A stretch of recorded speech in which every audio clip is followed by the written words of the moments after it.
കഴിയുമെങ്കിലി പാനപാത്രമൻ പ്രിയതാതാ മാറ്റിത്തരണമേ. താണു ദൈവത്തിൻ സൂനുഭൂമിയിൽ വീണു താതനോടർത്തിച്ചു. കഴിയുമെങ്കിലി പാനപാത്രമൻ പ്രിയതാതാ മാറ്റിത്തരണമേ. താണു ദൈവത്തിൻ സൂനുഭൂമിയിൽ വീണു താതനോടർത്തിച്ചു. മർത്യപാപങ്ങൾ വന്നു എന്നൊരു മാമല തീർത്തു നിൽക്കവേ. മർത്യപാപങ്ങൾ വന്നുയർന്നൊരു മാമല തീർത്തു നിൽക്കവേ. ഭീതിയാൽ മൃദു മേനിയാകവേ രക്തധാരയിൽ താഴ്ന്നു പോ. ഭീതിയാൽ മൃദുമേനിയാകവേ രക്തധാരയിലാഴ്ന്നു പോയി. കഴിയുമെങ്കിലി പാനപാത്രമൻ പ്രിയതാതാ മാറ്റിത്തരണമേ. താണു ദൈവത്തിൻ സൂനുഭൂമിയിൽ വീണു താതനോടർത്തിച്ചു.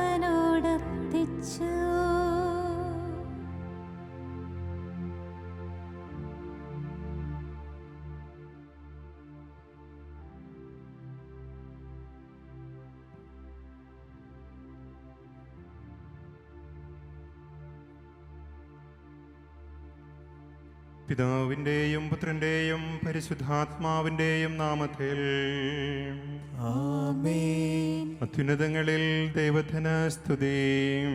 ആമേൻ. ഭൂമിയിൽ മനുഷ്യർക്ക് സമാധാനവും പ്രത്യാശയും എപ്പോഴും എന്നേക്കും.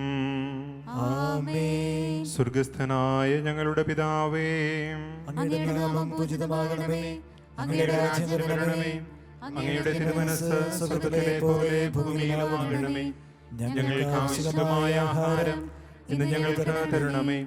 ഞങ്ങളുടെ കടക്കാരോട് ഞങ്ങൾ ക്ഷമിച്ചിരിക്കുന്നത് പോലെ ഞങ്ങളുടെ കടങ്ങളും പാപങ്ങളും ഞങ്ങളോട് ക്ഷമിക്കണമേ. ഞങ്ങളെ പ്രലോഭനത്തിൽ ഉൾപ്പെടുത്തരുതേ, ദുഷ്ടാരൂപിയിൽ നിന്ന് ഞങ്ങളെ രക്ഷിക്കണമേ. എന്തുകൊണ്ടെന്നാൽ രാജ്യവും ശക്തിയും മഹത്വവും എന്നേക്കും അങ്ങയുടേതാകുന്നു. ആമേൻ. സ്വർഗസ്ഥനായ ഞങ്ങളുടെ പിതാവേ, അങ്ങയുടെ മഹത്വത്താൽ സ്വർഗ്ഗവും ഭൂമിയും നിറഞ്ഞിരിക്കുന്നു. മാലാഖമാരും മനുഷ്യരും അങ്ങ് പരിശുദ്ധൻ പരിശുദ്ധൻ പരിശുദ്ധൻ എന്ന് ഉദ്ഘോഷിക്കുന്നു. നമുക്ക് പ്രാർത്ഥിക്കാം. സമാധാനം നമ്മോടുകൂടെ. മഹോന്നതനായ കർത്താവേ, ദൈവമായ അങ്ങയെ ഞങ്ങൾ വാഴ്ത്തുന്നു. മഹത്വപൂർണമായ തൃത്വത്തെ ഞങ്ങൾ എല്ലാ സമയവും സ്തുതിക്കുന്നു. ഞങ്ങളുടെ രക്ഷകനായി മിശിഹ അനുഭവിച്ച പീഡകൾ ഭക്തിപൂർവ്വം ഞങ്ങൾ അനുസ്മരിക്കുന്നു. പാപത്തിൻ്റെയും മരണത്തിൻ്റെയും മേൽ മിശിഹ നേടിയ വിജയത്തിൽ ഞങ്ങളെയും പങ്കാളികളാക്കണമേ. അവിടുത്തെ പീഡാനുഭവത്തിൻ്റെയും മരണത്തിൻ്റെയും ഫലങ്ങൾ പ്രാപിക്കുവാൻ ഞങ്ങളെ അനുഗ്രഹിക്കണമേ. പിതാവും പുത്രനും പരിശുദ്ധാത്മാവുമായ സർവീശ്വരായ നീക്കം. ആമേൻ. എൻ്റെ ദൈവമേ, എൻ്റെ ദൈവമേ, എന്തുകൊണ്ട് നീ എന്നെ കൈവെടിഞ്ഞു? എൻ്റെ ദൈവമേ, എൻ്റെ ദൈവമേ, അങ്ങേ കാര്യമായി മതിക്കാത്ത മനുഷ്യരുടെ കയ്യിൽ എന്നെ വിട്ടുകൊടുക്കരുതേ. എൻ്റെ ദൈവമേ, എൻ്റെ ദൈവമേ, എന്തുകൊണ്ട് നീ എന്നെ കൈവെടിഞ്ഞു? പകൽ സമയം ഞാൻ നിന്നെ വിളിച്ചു, നീ എനിക്ക് ഉത്തരമരുളിയില്ല. രാത്രിയിലും ഞാൻ നിന്നെ വിളിച്ചു, നീ എനിക്കായി കാത്തിരുന്നില്ല. നീ പരിശുദ്ധനാകുന്നു, നിന്റെ മഹിമയിൽ ഇസ്രായേൽ വസിക്കുന്നു. എൻ്റെ പിതാക്കന്മാർ നിന്നിൽ ആശ്രയിച്ചു, അവർ നിന്നിൽ ശരണം ഗമിച്ചു. അപ്പോൾ നീ അവർക്ക് വിമോചനമേകി. നിന്നോട് അവർ നിലവിളിച്ചു, അവർ രക്ഷപ്പെടുകയും ചെയ്തു. നിന്നിൽ അവർ ആശ്രയിച്ചു, അവർ ലജ്ജിതരായില്ല. ഞാൻ മനുഷ്യനല്ല, കൃപയാകുന്നു. മനുഷ്യരുടെ നിന്ന വിഷയവും ജനത്തിന്റെ പരിഹാസപാത്രവുമാകുന്നു. കാണുന്നവരെല്ലാം എന്നെ അവഹേളിക്കുന്നു. അവർ വികൃതമായ ആംഗ്യങ്ങൾ കാട്ടുകയും തലയാട്ടുകയും ചെയ്യുന്നു. കർത്താവ് രക്ഷിക്കുമെന്ന് അവൻ പ്രത്യാശിച്ചു. അവനിൽ സംപ്രീതനാണെങ്കിൽ കർത്താവ് അവനെ രക്ഷിക്കട്ടെ. എന്നിൽ നിന്ന് നീ അകന്നിരിക്കരുതേ. ഇതാ ദുരിതം അടുത്തിരിക്കുന്നു. എന്നെ സഹായിക്കാൻ ആരുമില്ല. നായ്ക്കൾ എന്റെ ചുറ്റും കൂട്ടം കൂടി ദുഷ്ടരുടെ സംഘം എന്നെ വളഞ്ഞു. എന്റെ കൈകളും കാലുകളും അവർ തുളച്ചു. അസ്ഥികളെല്ലാം പ്രലപിച്ചു. ആക്ഷേപപൂർവം അവർ തുറിച്ചു നോക്കി. എന്റെ വസ്ത്രം അവർ ഭാഗിച്ചെടുത്തു.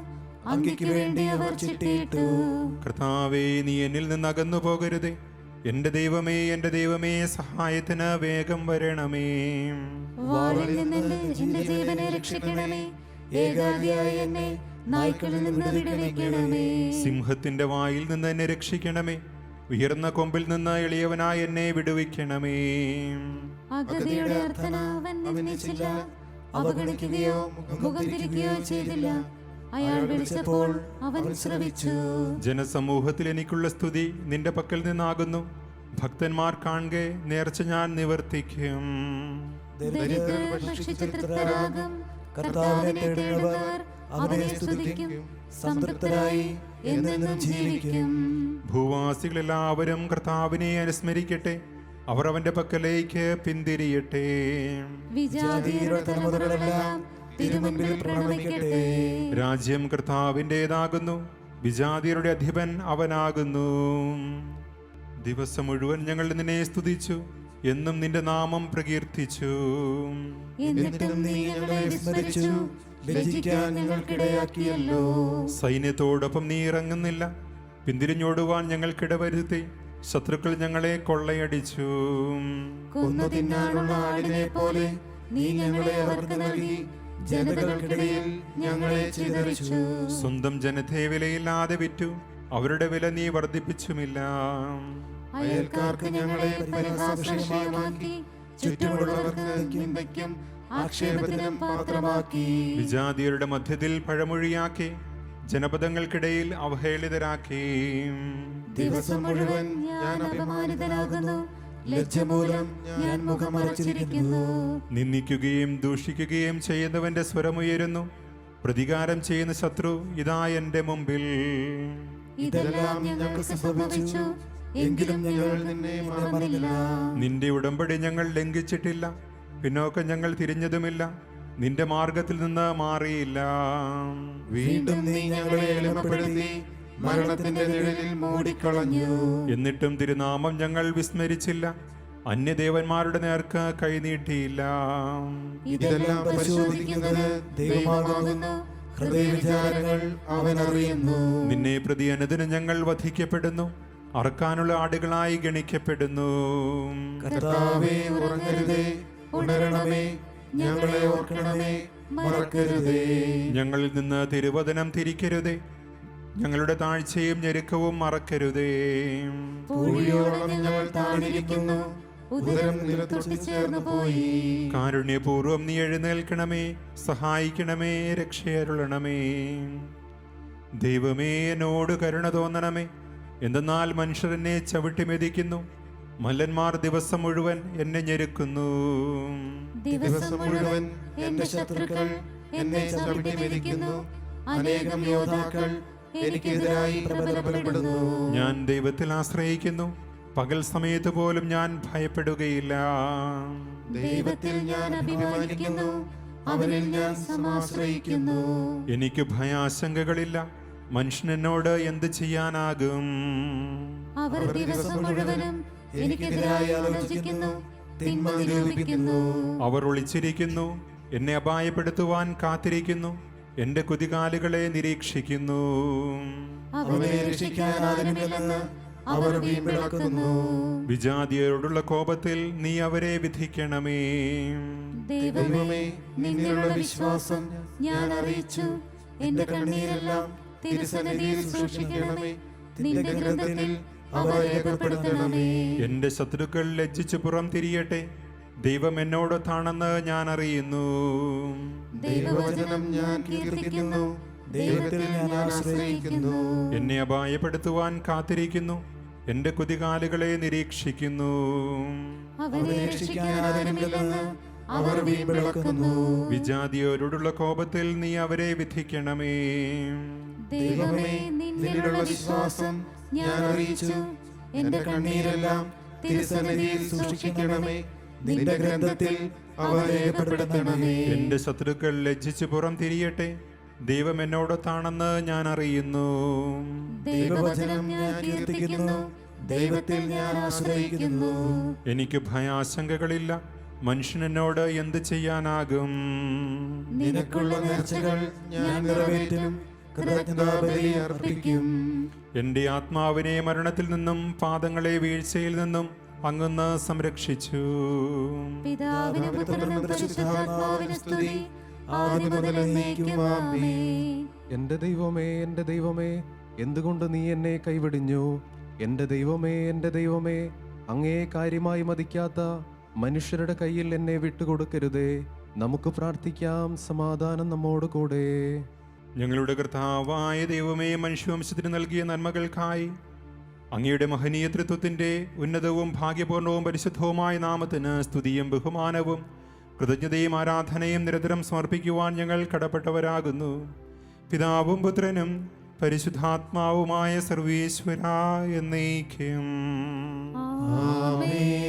രക്തസാക്ഷികളുടെ മരണനിരത്തിൽ അവരുടെ ജീവിതബലി സ്വീകരിച്ച മിശിഹായെ, ഞങ്ങളുടെ ബലഹീനമായ കരങ്ങളിൽ നിന്നും ഈ ധൂപം കാരുണ്യപൂർവ്വം സ്വീകരിക്കണമേ എന്നേക്കും. ആമേൻ.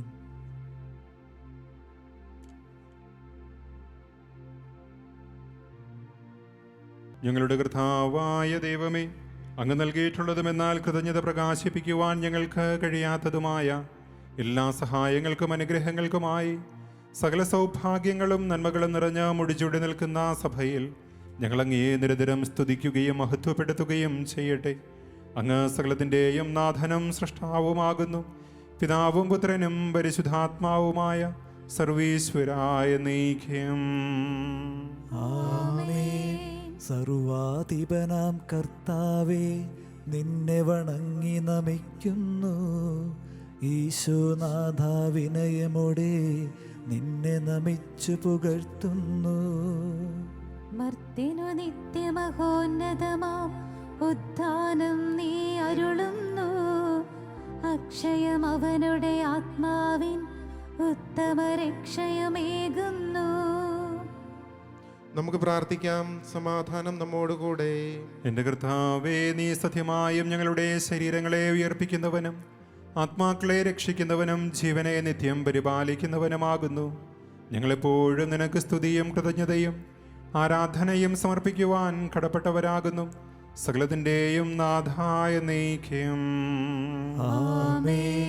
ഞങ്ങൾക്ക് വേണ്ടി മുറിവുകളേറ്റ് കുരിശിൽ സ്വയം ബലിയർപ്പിച്ച കർത്താവേ, ഞങ്ങളുടെ മുറിവുകളെ സുഖപ്പെടുത്തണമേ. നിന്റെ ദാരുണമായ മരണത്തിൽ സൃഷ്ടികളെല്ലാം വിലപിച്ചുവല്ലോ. നിന്റെ പീഡാനുഭവത്തെയും മരണത്തെയും അനുസ്മരിക്കുന്ന ഞങ്ങൾ ലോകത്തിന് മരിച്ചവരായ പരിശുദ്ധാത്മാവിൽ പുതുജീവൻ പ്രാപിക്കുന്നതിന് കൃപ ചെയ്യണമേ. ഞങ്ങളുടെ പാപങ്ങളെ ഓർത്ത് ഞങ്ങൾ പശ്ചാത്തപിക്കുന്നു. കർത്താവേ, ഞങ്ങളോട് കരുണ തോന്നണമേ. സകലത്തിൻ്റെയും നാഥായ നീക്കം. ശബ്ദമുയർത്തി പാടിടുവിൻ, സർവരും ഒന്നായി പാടിടുവിൻ. എന്നെന്നും ജീവിക്കും സർവേശ്വരനെ വാഴ്ത്തിടുവിൻ. പരിപാവനന സർവേശ, പരിപാവനന ബലവാനേ, പരിപാവനന അമർത്യനേ, നിൻ കൃപ ഞങ്ങൾക്കേകണമേ. നമുക്ക് പ്രാർത്ഥിക്കാം, സമാധാനം നമ്മോട് കൂടെ. വിശുദ്ധരിൽ സംപ്രീതനായി വസിക്കുന്ന പരിശുദ്ധനും സ്തുതിർഹനും ബലവാനും അമർത്യനുമായ കർത്താവേ, അങ്ങയുടെ സ്വഭാവത്തിനൊത്ത വിധം എപ്പോഴും ഞങ്ങളെ കടാക്ഷിക്കുകയും അനുഗ്രഹിക്കുകയും ഞങ്ങളോട് കരുണ കാണിക്കുകയും ചെയ്യണമേ. പിതാവും പുത്രനും പരിശുദ്ധാത്മാവുമായ സർവീശ്വരായ നീക്കം.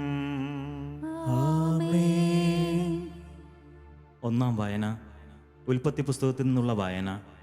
22-ാം അധ്യായം 1 മുതൽ 19 വരെ വാക്യങ്ങൾ. ഗുരു ആശീർവദിക്കണമേ. ദൈവം നിന്നെ അനുഗ്രഹിക്കട്ടെ. പിന്നീടൊരിക്കൽ ദൈവം അബ്രാഹത്തെ പരീക്ഷിച്ചു. അബ്രാഹം അവിടുന്ന് വിളിച്ചു. ഇതാ ഞാൻ. അവൻ വിളി കേട്ടു. നീ സ്നേഹിക്കുന്ന നിന്റെ ഏകമകൻ ഇസ്ഹാക്കിനെയും കൂട്ടിക്കൊണ്ട് മോറിയ ദേശത്തേക്ക് പോവുക. അവിടെ ഞാൻ കാണിച്ചു തരുന്ന മലമുകളിൽ നീ അവനെ എനിക്കൊരു ദഹനബലിയായി അർപ്പിക്കണം. അബ്രാഹാം അതിരാവിലെ എഴുന്നേറ്റ് കഴുതയ്ക്ക് ജീനിയിട്ട് 2 വേലക്കാരെയും മകൻ ഇസ്ഹാക്കിനെയും കൂട്ടി ബലിക്ക് വേണ്ട വിറകും കീറിയെടുത്ത് ദൈവം പറഞ്ഞ സ്ഥലത്തേക്ക് പുറപ്പെട്ടു. 3-ാം ദിവസം അവൻ തലയുയർത്തി നോക്കിയപ്പോൾ അകലെ ആ സ്ഥലം കണ്ടു. അവൻ വേലക്കാരോട് പറഞ്ഞു, കഴുതയുമായി നിങ്ങൾ ഇവിടെ നിൽക്കുക, ഞാനും മകനും അവിടെ പോയി ആരാധിച്ചു തിരിച്ചു വരാം. അബ്രാഹാം ദഹനബലിക്കുള്ള വിറകെടുത്ത് മകൻ ഇസ്ഹാക്കിൻ്റെ ചുമലിൽ വെച്ചു. കത്തിയും തീയും അവൻ തന്നെ എടുത്തു. അവർ ഒരുമിച്ച് മുമ്പോട്ട് നടന്നു. ഇസ്ഹാക്ക് തൻ്റെ പിതാവായ അബ്രാഹത്തെ വിളിച്ചു, പിതാവേ. എന്താ മകനെ? അവൻ വിളി കേട്ടു. ഇസ്ഹാക്ക് പറഞ്ഞു, തീയും വിറകുമുണ്ടല്ലോ, എന്നാൽ ദഹനബലിക്കുള്ള കുഞ്ഞാടെവിടെ? അവൻ മറുപടി പറഞ്ഞു, ബലിക്കുള്ള കുഞ്ഞാടിനെ ദൈവം തന്നെ തരും. അവരൊന്നിച്ച് മുമ്പോട്ട് പോയി. ദൈവം പറഞ്ഞ സ്ഥലത്തെത്തിയപ്പോൾ അബ്രാഹാം അവിടെ ഒരു ബലിപീഠം പണിതു. വിറക് അടുക്കി വെച്ചിട്ട് ഇസ്ഹാക്കിനെ ബന്ധിച്ച് വിറകിനു മീതെ കിടത്തി.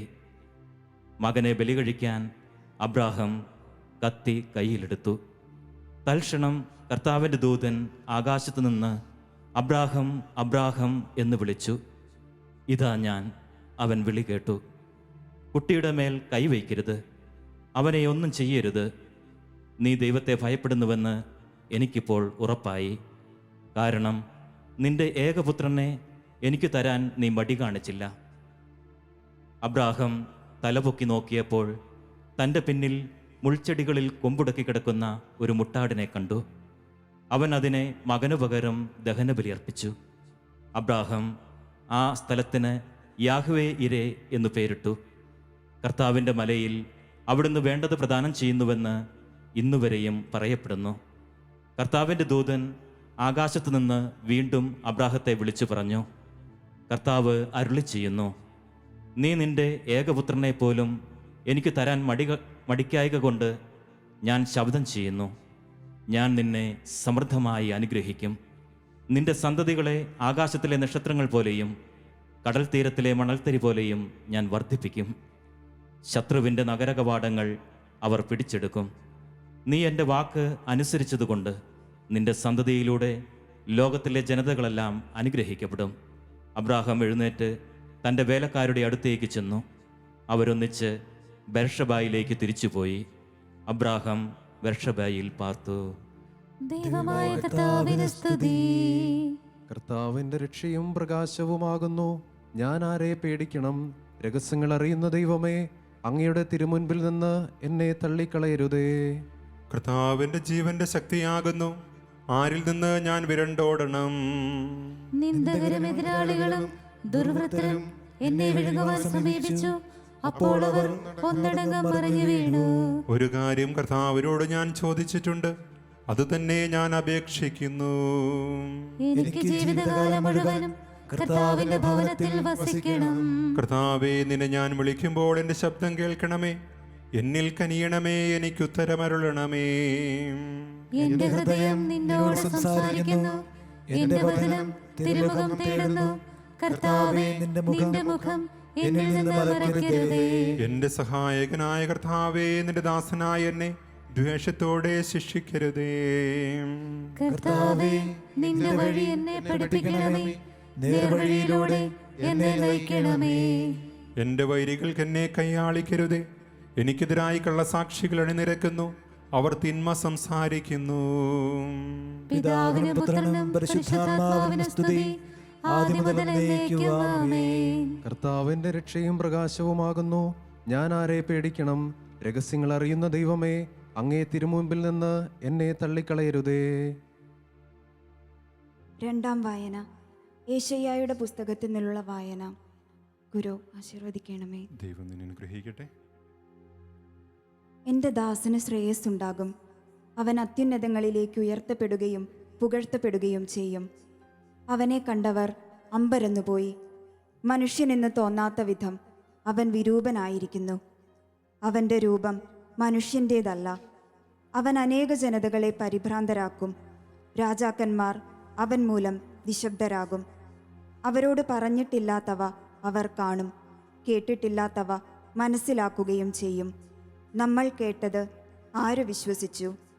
കർത്താവിൻ്റെ കരം ആർക്കു വെളിപ്പെട്ടിട്ടുണ്ട്? തൈച്ചെടി പോലെ, വരണ്ട ഭൂമിയിൽ നിൽക്കുന്ന മുള പോലെ അവൻ അവിടുത്തെ മുൻപിൽ വളർന്നു.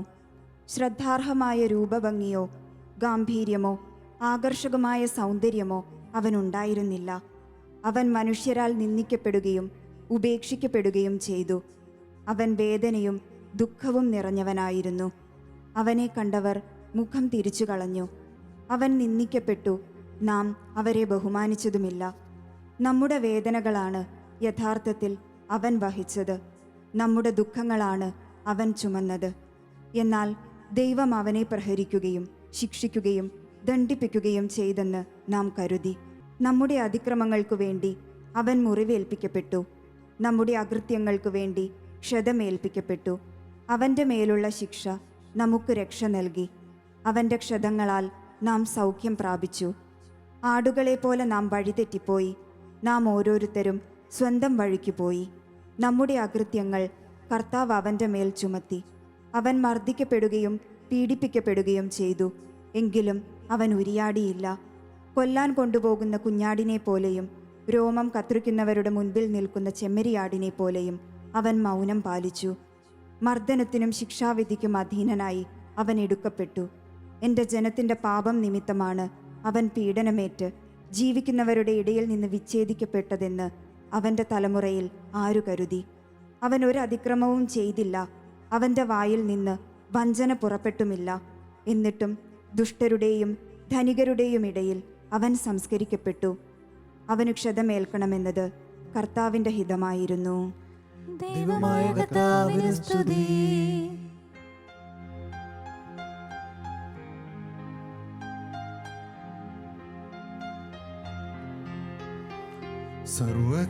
സർവചരാചരവും ദൈവമഹത്വത്തെ വാഴ്ത്തിപ്പാടുന്നു. ദിവ്യാത്മാവിൻ ഗിരികളാൽ ഹല്ലേലൂയ ഗിരികളാൽ കർത്താവിൻ തിരുമരണത്തിൻ നിർമ്മലമാകുമനുസ്മരണം കൊണ്ടാടാം ഇന്നീ വേദികയിൽ. ജനതകളവിടുത്തെ മഹിമകൾ പാടുന്നു, താണുവണങ്ങുന്നു. ദിവ്യാത്മാവിൻ ഗിരികളാൽ ഹല്ലേലൂയ ഗിരികളാൽ കർത്താവിൻ തിരുമരണത്തിൻ നിർമ്മലമാകുമനുസ്മരണം കൊണ്ടാടാം ഇന്നീ വേദികയിൽ. നിത്യപിതാവിനും സുതനും റൂഹായ്ക്കും സ്തുതിയുണ്ടാകട്ടെ. ദിവ്യാത്മാവിൻ ഗിരികളാൽ ഹല്ലേലൂയ ഗിരികളാൽ കർത്താവിൻ തിരുമരണത്തിൻ നിർമ്മലമാകുമനുസ്മരണം കൊണ്ടാടാം ഇന്നീ വേദികയിൽ. ആദിയിലെ പോലെ ഇപ്പോഴും എപ്പോഴും എന്നേക്കും നാമേ. ദിവ്യാത്മാവിൻ ഗിരികളാൽ ഹല്ലേലൂയ ഗിരികളാൽ കർത്താവിൻ തിരുമരണത്തിൻ നിർമ്മലമാകുമനുസ്മരണം കൊണ്ടാടാം ഇന്നീ വേദികയിൽ. നമുക്ക് പ്രാർത്ഥിക്കാം. സമാധാനം നമ്മോട് കൂടെ. ഞങ്ങളുടെ കർത്താവായ ദൈവമേ, അങ്ങയുടെ ജീവദായകവും ദൈവികവുമായ കൽപ്പനകളുടെ മധുരസ്വരം ശ്രവിക്കുന്നതിനും ഗ്രഹിക്കുന്നതിനും ഞങ്ങളുടെ ബുദ്ധിയെ പ്രകാശിപ്പിക്കണമേ.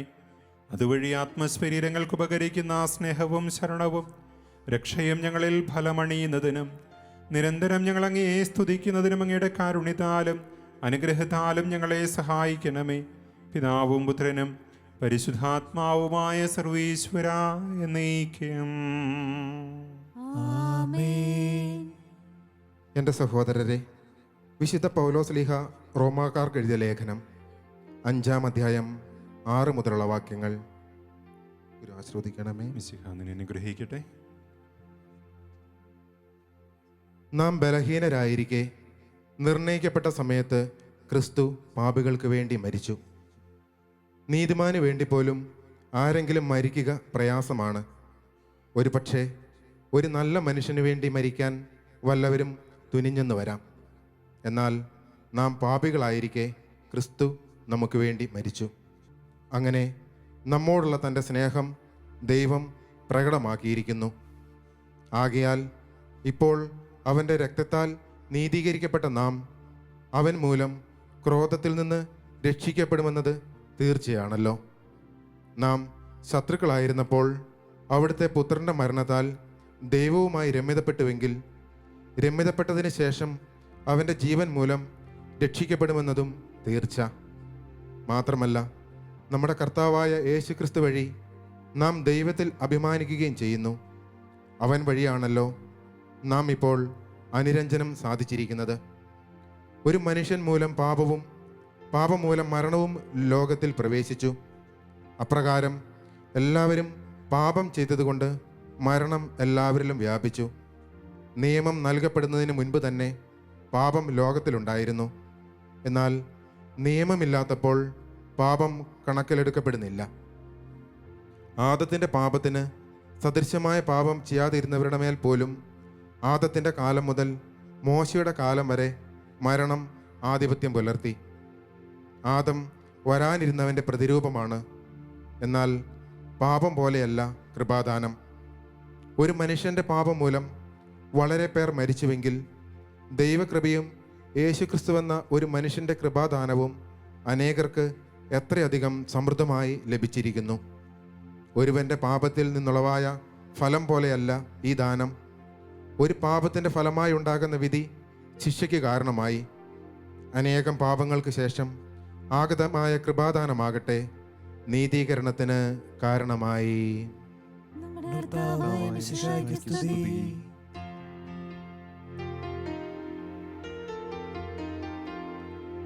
സ്വന്തം ജനങ്ങൾക്കു ജീവനേകാൻ സർവേശനന്ദനൻ ഭൂവിൽ വന്നു. കുരിശാണാനാഥനായി തീർത്തു ലോകം, വ്യതയാണാനാഥനിൽ ചേർത്തു ലോകം. ഇരുളിൽ പ്രകാശം തെളിച്ചു കാട്ടാൻ പരമപ്രകാശം കനിഞ്ഞിറങ്ങി. കുരിശാണാനാഥനായി തീർത്തു ലോകം, വ്യതയാണാനാഥനിൽ ചേർത്തു ലോകം. നമ്മുടെ കർത്താവ് ഈശോ മിശിഹായുടെ പീഡാനുഭവ ചരിത്രം. ഇവ അരുളി ചെയ്ത ശേഷം ശിഷ്യന്മാരെയും കൂട്ടിക്കൊണ്ട് ഈശോ കെദ്രോൻ തോട് കടന്ന് പതിവ് പോലെ ഒലിവ് മലയിലേക്ക് പോയി. അവിടെ ഗെത്സമൻ എന്ന പേരിൽ ഒരു തോട്ടമുണ്ടായിരുന്നു. ഈശോയും ശിഷ്യന്മാരും അതിൽ പ്രവേശിച്ചു. അപ്പോൾ അവിടുന്ന് അവരോട് ഇങ്ങനെ അരുളി ചെയ്തു: ഞാൻ പോയി പ്രാർത്ഥിക്കട്ടെ. നിങ്ങൾ എവിടെ ഇരിക്കുവിൻ, പരീക്ഷയിൽ ഉൾപ്പെടാതിരിക്കുവാൻ പ്രാർത്ഥിക്കുകയും ചെയ്യുവിൻ. അനന്തരം ഈശോ പത്രോസിനെയും സബ്ദയുടെ പുത്രന്മാരായ യാക്കോബ്, യോഹന്നാൻ എന്നിവരെയും കൂട്ടി അല്പദൂരം മുമ്പോട്ട് നീങ്ങി. അവിടെ വെച്ച് ഈശോ അപാരമായ ദുഃഖത്താൽ വിവശനായി തീർന്നു.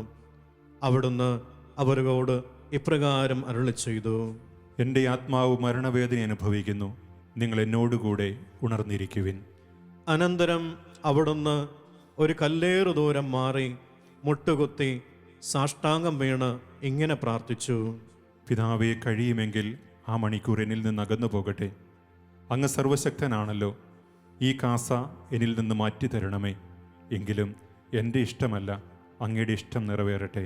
ഈശോ ശിഷ്യന്മാരുടെ പക്കലേക്ക് മടങ്ങിച്ചെന്നപ്പോൾ അവർ ഉറങ്ങുന്നതാണ് കണ്ടത്. അപ്പോൾ അവിടുന്ന് പത്രോസിനോട് ചോദിച്ചു, ശിമയോനെ, നീ ഉറങ്ങുകയാണോ? 1 മണിക്കൂർ നേരം എന്നോടുകൂടി ഉണർന്നിരിക്കുവാൻ നിങ്ങൾക്ക് കഴിഞ്ഞില്ലല്ലോ. പരീക്ഷയിൽ ഉൾപ്പെടാതിരിക്കുവാൻ ഉണർന്നിരുന്ന് പ്രാർത്ഥിക്കുവിൻ. ആത്മാവ് സന്നദ്ധമാണെങ്കിലും ശരീരം ബലഹീനമായിരിക്കുന്നു. അവിടുന്ന് വീണ്ടും പോയി അതേ വാക്കുകൾ തന്നെ പറഞ്ഞ് പ്രാർത്ഥിച്ചു. എൻ്റെ പിതാവേ, ഈ കാസ ഞാൻ കുടിക്കാതെ നിവൃത്തിയില്ലെങ്കിൽ അങ്ങയുടെ ഇഷ്ടം നിറവേറട്ടെ. ഈശോ വീണ്ടും തിരിച്ചു ചെന്നപ്പോഴും അവർ ഉറങ്ങുന്നതായിട്ടാണ് കണ്ടത്.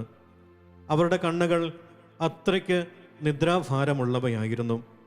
അവിടുത്തോട് എന്ത് മറുപടി പറയണമെന്നറിയാതെ അവർ വിഷമിച്ചു. ഈശോ അവരെ വിട്ട് 3-ാം പ്രാവശ്യവും പ്രാർത്ഥിക്കുവാൻ പോയി. അവിടുന്ന് അതേ വാക്കുകൾ തന്നെ ഉരുവിട്ടുകൊണ്ടിരുന്നു. അപ്പോൾ ഈശോയെ ധൈര്യപ്പെടുത്തുവാൻ സ്വർഗത്തിൽ നിന്ന് ഒരു മാലാഹ പ്രത്യക്ഷനായി. വേദന കഠോരമായപ്പോൾ അവിടുന്ന് കൂടുതൽ തീക്ഷ്ണതയോടെ പ്രാർത്ഥിച്ചു. അപ്പോൾ അവിടുത്തെ വിയർപ്പ് രക്തത്തുള്ളികളായി നിലത്ത് വീണു. അവിടുന്ന് പ്രാർത്ഥന കഴിഞ്ഞ് എഴുന്നേറ്റ് 3-ാം പ്രാവശ്യം ശിഷ്യന്മാരുടെ അടുക്കിലേക്ക് ചെന്നു. അവർ അപ്പോഴും ദുഃഖാർത്തരായി തളർന്നുറങ്ങുകയായിരുന്നു. അവിടുന്ന് അവരോട് അരുളി ചെയ്തു, ഇപ്പോഴും നിങ്ങൾ ഉറങ്ങി വിശ്രമിക്കുകയാണോ? ഇതാ മനുഷ്യപുത്രൻ പാപികളുടെ കൈകളിൽ ഏൽപ്പിക്കപ്പെടാനുള്ള സമയമായി. എഴുന്നേൽക്കുവിൻ, നമുക്ക് പോകാം. എന്നെ ഒറ്റിക്കൊടുക്കാനിരിക്കുന്നവൻ എത്തിക്കഴിഞ്ഞു. അവിടുത്തെ ഒറ്റിക്കൊടുത്ത യൂദാസിന് ആ സ്ഥലം അറിയാമായിരുന്നു. എന്നാൽ ശിഷ്യന്മാരൊന്നിച്ച് ഈശോ പലപ്പോഴും അവിടെ പോകാറുണ്ടായിരുന്നു. യൂദാസ് പട്ടാളത്തെയും പ്രധാനാചാര്യന്മാരുടെയും പ്രീശന്മാരുടെയും സേവകന്മാരെയും കൂട്ടിക്കൊണ്ട് അവിടെ ചെന്നു. അവർ വിളക്കുകളും പന്തങ്ങളും വാളുകളും വടികളും എടുത്തിരുന്നു. ഈശോ ശിഷ്യന്മാരോട് സംസാരിച്ചു കൊണ്ടിരിക്കുമ്പോഴാണ് 12 പേരിൽ ഒരുവനായ യൂദാസ് അവിടെ എത്തിയത്. ഒറ്റിക്കൊടുക്കാനിരുന്നവൻ അവരോട് ഇങ്ങനെ പറഞ്ഞിട്ടുണ്ടായിരുന്നു, ഞാൻ ഒരാളെ ചുംബിക്കും, അവനാണ് മിശിഹ. അവനെ നിങ്ങൾ ശ്രദ്ധാപൂർവം പിടിച്ചുകൊള്ളണം.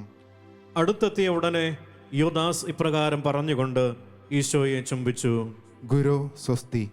അപ്പോൾ ഈശോ അയാളോട് ചോദിച്ചു, സ്നേഹിത, നീ ഇതിനാണോ വന്നത്?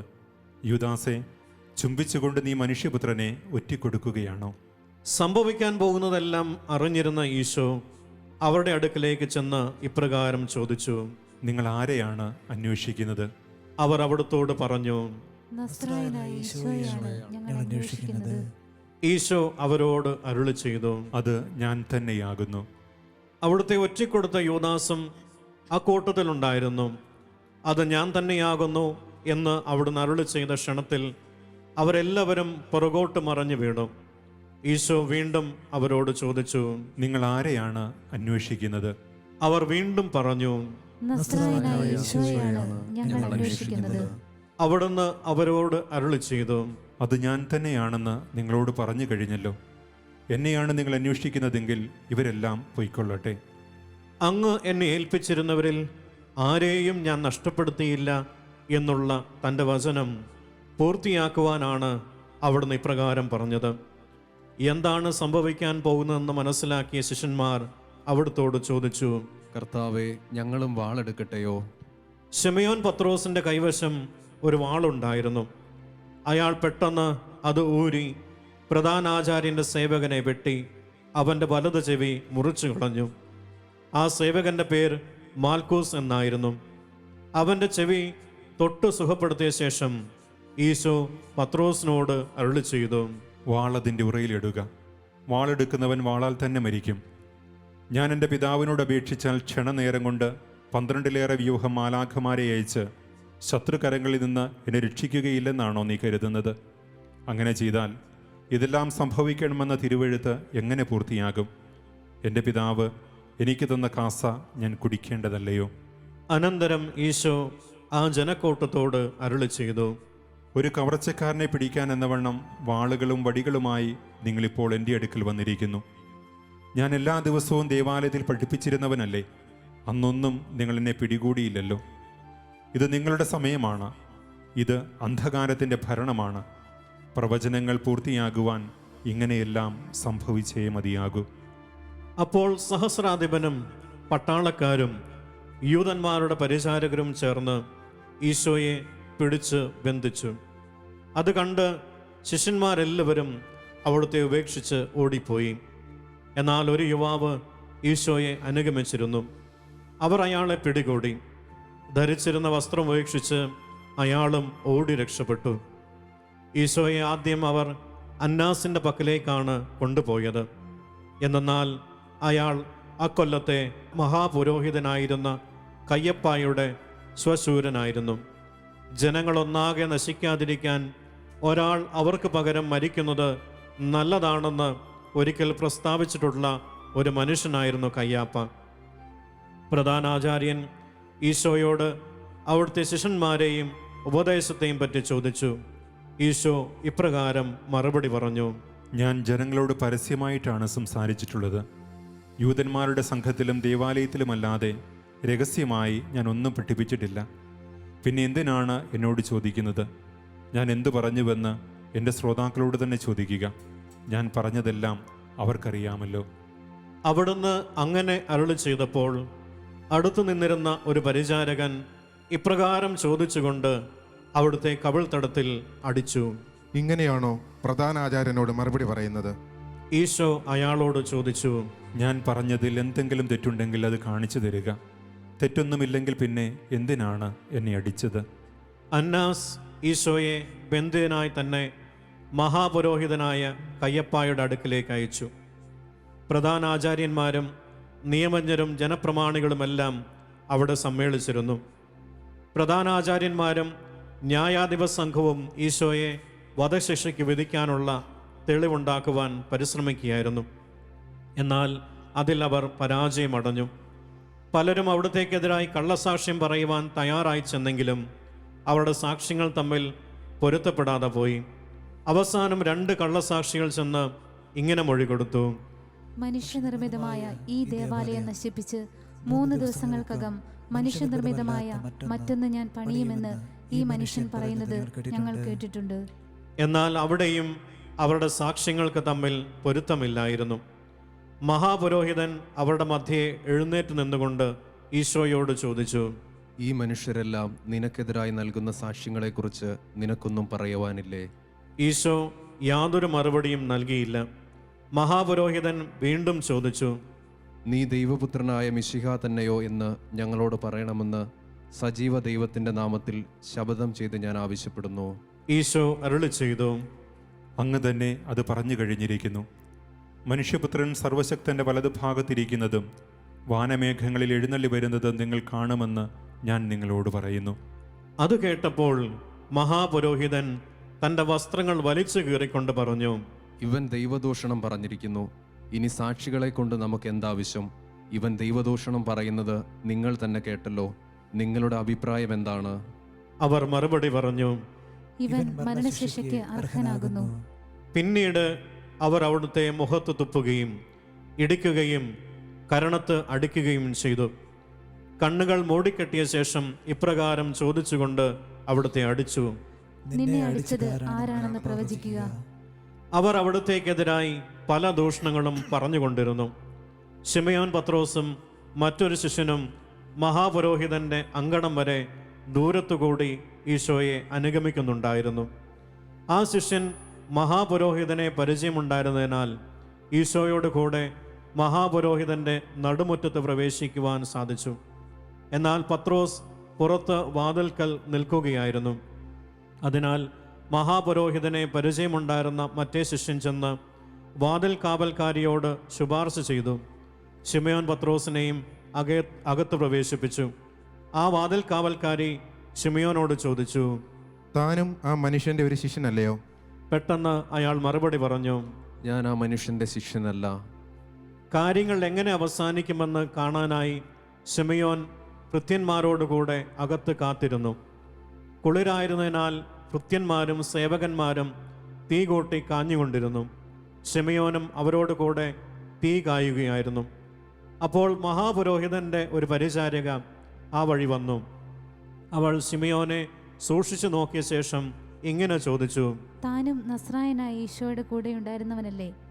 എല്ലാവരുടെയും മുമ്പിൽ വെച്ച് പത്രോസ് നിഷേധിച്ചു പറഞ്ഞു, നീ പറയുന്നത് എനിക്ക് മനസ്സിലാകുന്നില്ല, ഞാൻ ആ മനുഷ്യനെ അറിയുകയില്ല. അനന്തരം അയാൾ പടിവാതിൽക്കലേക്ക് പോയി. അപ്പോൾ കോഴി കൂവി. അല്പം കഴിഞ്ഞ് അവിടെ നിന്നിരുന്നവർ അടുത്തു ചെന്ന് പത്രോസിനോട് പറഞ്ഞു, താനും അവരുടെ കൂടെയുള്ളവൻ തന്നെ, സംശയമില്ല. തന്റെ സംസാര രീതി തന്നെ അത് തെളിയിക്കുന്നു. അപ്പോൾ ശിമയോൻ പത്രോസ് സത്യം ചെയ്ത് ആണയിട്ട് ഇങ്ങനെ പറഞ്ഞു, ഞാൻ ആ മനുഷ്യനെ അറിയുകയില്ല. പ്രധാനാചാര്യന്റെ ഭൃത്യനും പത്രോസ് ചെവി മുറിച്ചവന്റെ ചാർച്ചക്കാരനുമായ ഒരു മനുഷ്യൻ പത്രോസിനോട് പറഞ്ഞു, തോട്ടത്തിൽ വെച്ച് അയാളുടെ കൂടെ തന്നെയും ഞാൻ കണ്ടല്ലോ. പത്രോസ് അതും നിഷേധിച്ചു. അയാൾ സംസാരിച്ചു കൊണ്ടിരിക്കുമ്പോൾ തന്നെ രണ്ടാം പ്രാവശ്യം കോഴി കൂവി. കർത്താവ് തിരിഞ്ഞ് പത്രോസിനെ നോക്കി. കോഴി കൂവുന്നതിന് മുമ്പ് 3 പ്രാവശ്യം നീ എന്നെ നിഷേധിച്ച് പറയുമെന്ന് അവിടുന്ന് അരുളി ചെയ്തിരുന്നത് പത്രോസ് അപ്പോൾ ഓർത്തു. അയാൾ പുറത്തേക്ക് പോയി ഹൃദയം നൊന്ത് കരഞ്ഞു. നേരം വെളുത്തപ്പോൾ പ്രധാനാചാര്യന്മാരും ജനപ്രമാണികളും നിയമജ്ഞരും ചേർന്ന് ഈശോയെ വധിക്കുന്നതിനെ പറ്റി ആലോചന നടത്തി. ന്യായാധിപ സംഘത്തിന് മുമ്പാകെ അവിടുത്തെ ഹാജരാക്കിയ ശേഷം അവർ അവിടുത്തോട് ഇപ്രകാരം പറഞ്ഞു, നീ മിശിഹായാണെങ്കിൽ അക്കാര്യം ഞങ്ങളോട് തുറന്നു പറയുക. അവിടുന്ന് ഇങ്ങനെ മറുപടി പറഞ്ഞു, എൻ്റെ വാക്ക് നിങ്ങൾ വിശ്വസിക്കുകയില്ല, എൻ്റെ ചോദ്യങ്ങൾക്ക് നിങ്ങൾ മറുപടി പറയുകയുമില്ല.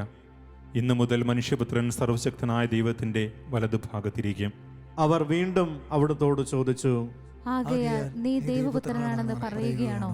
അവിടുന്ന് ഉത്തരമരുളി, ഞാൻ ദൈവപുത്രനാണെന്ന് നിങ്ങൾ തന്നെ പറഞ്ഞു കഴിഞ്ഞല്ലോ. അപ്പോൾ അവർ പറഞ്ഞു, നമുക്കിനി സാക്ഷികളെ കൊണ്ട് എന്താണ് ആവശ്യം? നാം തന്നെ നേരിട്ട് കേട്ടുകഴിഞ്ഞല്ലോ. അവർ അവിടുത്തെ ബന്ധിച്ച് ഗവർണറായിരുന്ന പന്തിയോസ് പിലാത്തോസിന്റെ മുമ്പാകെ ഹാജരാക്കി. ഈശോ വിധിക്കപ്പെട്ട വിവരമറിഞ്ഞപ്പോൾ അവിടുത്തെ ഒറ്റിക്കൊടുത്ത യൂദാസ് മനക്ലേശത്തോടെ ആ 30 വെള്ളി നാണയങ്ങളുമായി പ്രധാനാചാര്യന്മാരുടെയും ജനപ്രമാണികളുടെയും അടുക്കൽ ചെന്ന് ഇപ്രകാരം പറഞ്ഞു, ഞാൻ പാപം ചെയ്തു പോയി, കുറ്റമില്ലാത്ത രക്തം ഞാൻ ഒറ്റിക്കൊടുത്തു. അവർ മറുപടി പറഞ്ഞു, അതിന് ഞങ്ങൾ എന്ത് വേണം? നീ പോയി നിന്റെ കാര്യം നോക്കിക്കൊള്ളുക. അവൻ ആ നാണയത്തൊട്ടുകൾ ദേവാലയത്തിലേക്ക് വലിച്ചെറിഞ്ഞിട്ട് പോയി തൂങ്ങിച്ചെത്തു. പ്രധാനാചാര്യന്മാർ ആ നാണയത്തൊട്ടുകൾ പെറുക്കിയെടുത്തിട്ട് ഇപ്രകാരം പറഞ്ഞു, ഇതു രക്തത്തിന്റെ വിലയാകിയാൽ നേർച്ചപ്പെട്ടിയിലിടുന്നത് ശരിയല്ല. അവർ കൂടി ആലോചിച്ച ശേഷം ആ പണം കൊടുത്ത് വിദേശികളെ സംസ്കരിക്കുവാൻ ഒരു കുശവന്റെ പറമ്പ് വാങ്ങി. ആ സ്ഥലം ഇന്നും രക്തപ്പറമ്പ് എന്ന പേരിലാണ് അറിയപ്പെടുന്നത്. വിലപ്പെട്ടവന്റെ വിലയായി ഇസ്രായേൽക്കാർ കണക്കാക്കിയ 30 വെള്ളി നാണയം എടുത്ത് കർത്താവ് എന്നോട് കൽപ്പിച്ചതുപോലെ അവർ കുശവന്റെ പറമ്പിന് കൊടുത്തു എന്നുള്ള ജെറമിയാസിന്റെ പ്രവചനം അങ്ങനെ പൂർത്തിയായി. നേരം പുലർച്ചെയായപ്പോൾ അവർ ഈശോയെ കയ്യാപ്പായുടെ ഭവനത്തിൽ നിന്ന് ഗവർണറുടെ കൊട്ടാരത്തിലേക്ക് കൊണ്ടുപോയി. അശുദ്ധരാകാതെ പെസഹ ഭക്ഷിക്കേണ്ടിയിരുന്നതിനാൽ അവരാരും കൊട്ടാരത്തിലേക്ക് പ്രവേശിച്ചില്ല. അതിനാൽ പീലാത്തോസ് പുറത്തേക്കിറങ്ങിച്ചെന്ന് അവരോട് ചോദിച്ചു, എന്തു കുറ്റമാണ് നിങ്ങൾ ഈ മനുഷ്യന്റെ മേൽ ആരോപിക്കുന്നത്? അതിന് അവർ ഇങ്ങനെ മറുപടി പറഞ്ഞു, കുറ്റക്കാരനല്ലായിരുന്നുവെങ്കിൽ ഞങ്ങൾ അയാളെ അങ്ങയുടെ സമക്ഷം ഹാജരാക്കുകയില്ലായിരുന്നു. പീലാത്തോസ് അവരോട് പറഞ്ഞു, അങ്ങനെയെങ്കിൽ നിങ്ങൾ തന്നെ അയാളെ കൊണ്ടുപോയി നിങ്ങളുടെ നിയമം അനുസരിച്ച് വിസ്തരിച്ചു കൊള്ളുവിൻ. ഉടനെ യൂതന്മാർ പീലാത്തോസിനോട് പറഞ്ഞു, ആർക്കും മരണശിക്ഷ നൽകുവാൻ ഞങ്ങൾക്ക് അധികാരമില്ലല്ലോ. എങ്ങനെയാണ് താൻ മരിക്കാൻ പോകുന്നതെന്ന് സൂചിപ്പിച്ചുകൊണ്ട് ഒരിക്കൽ ഈശോ പറഞ്ഞ വാക്കുകൾ അങ്ങനെ നിറവേറുകയായിരുന്നു.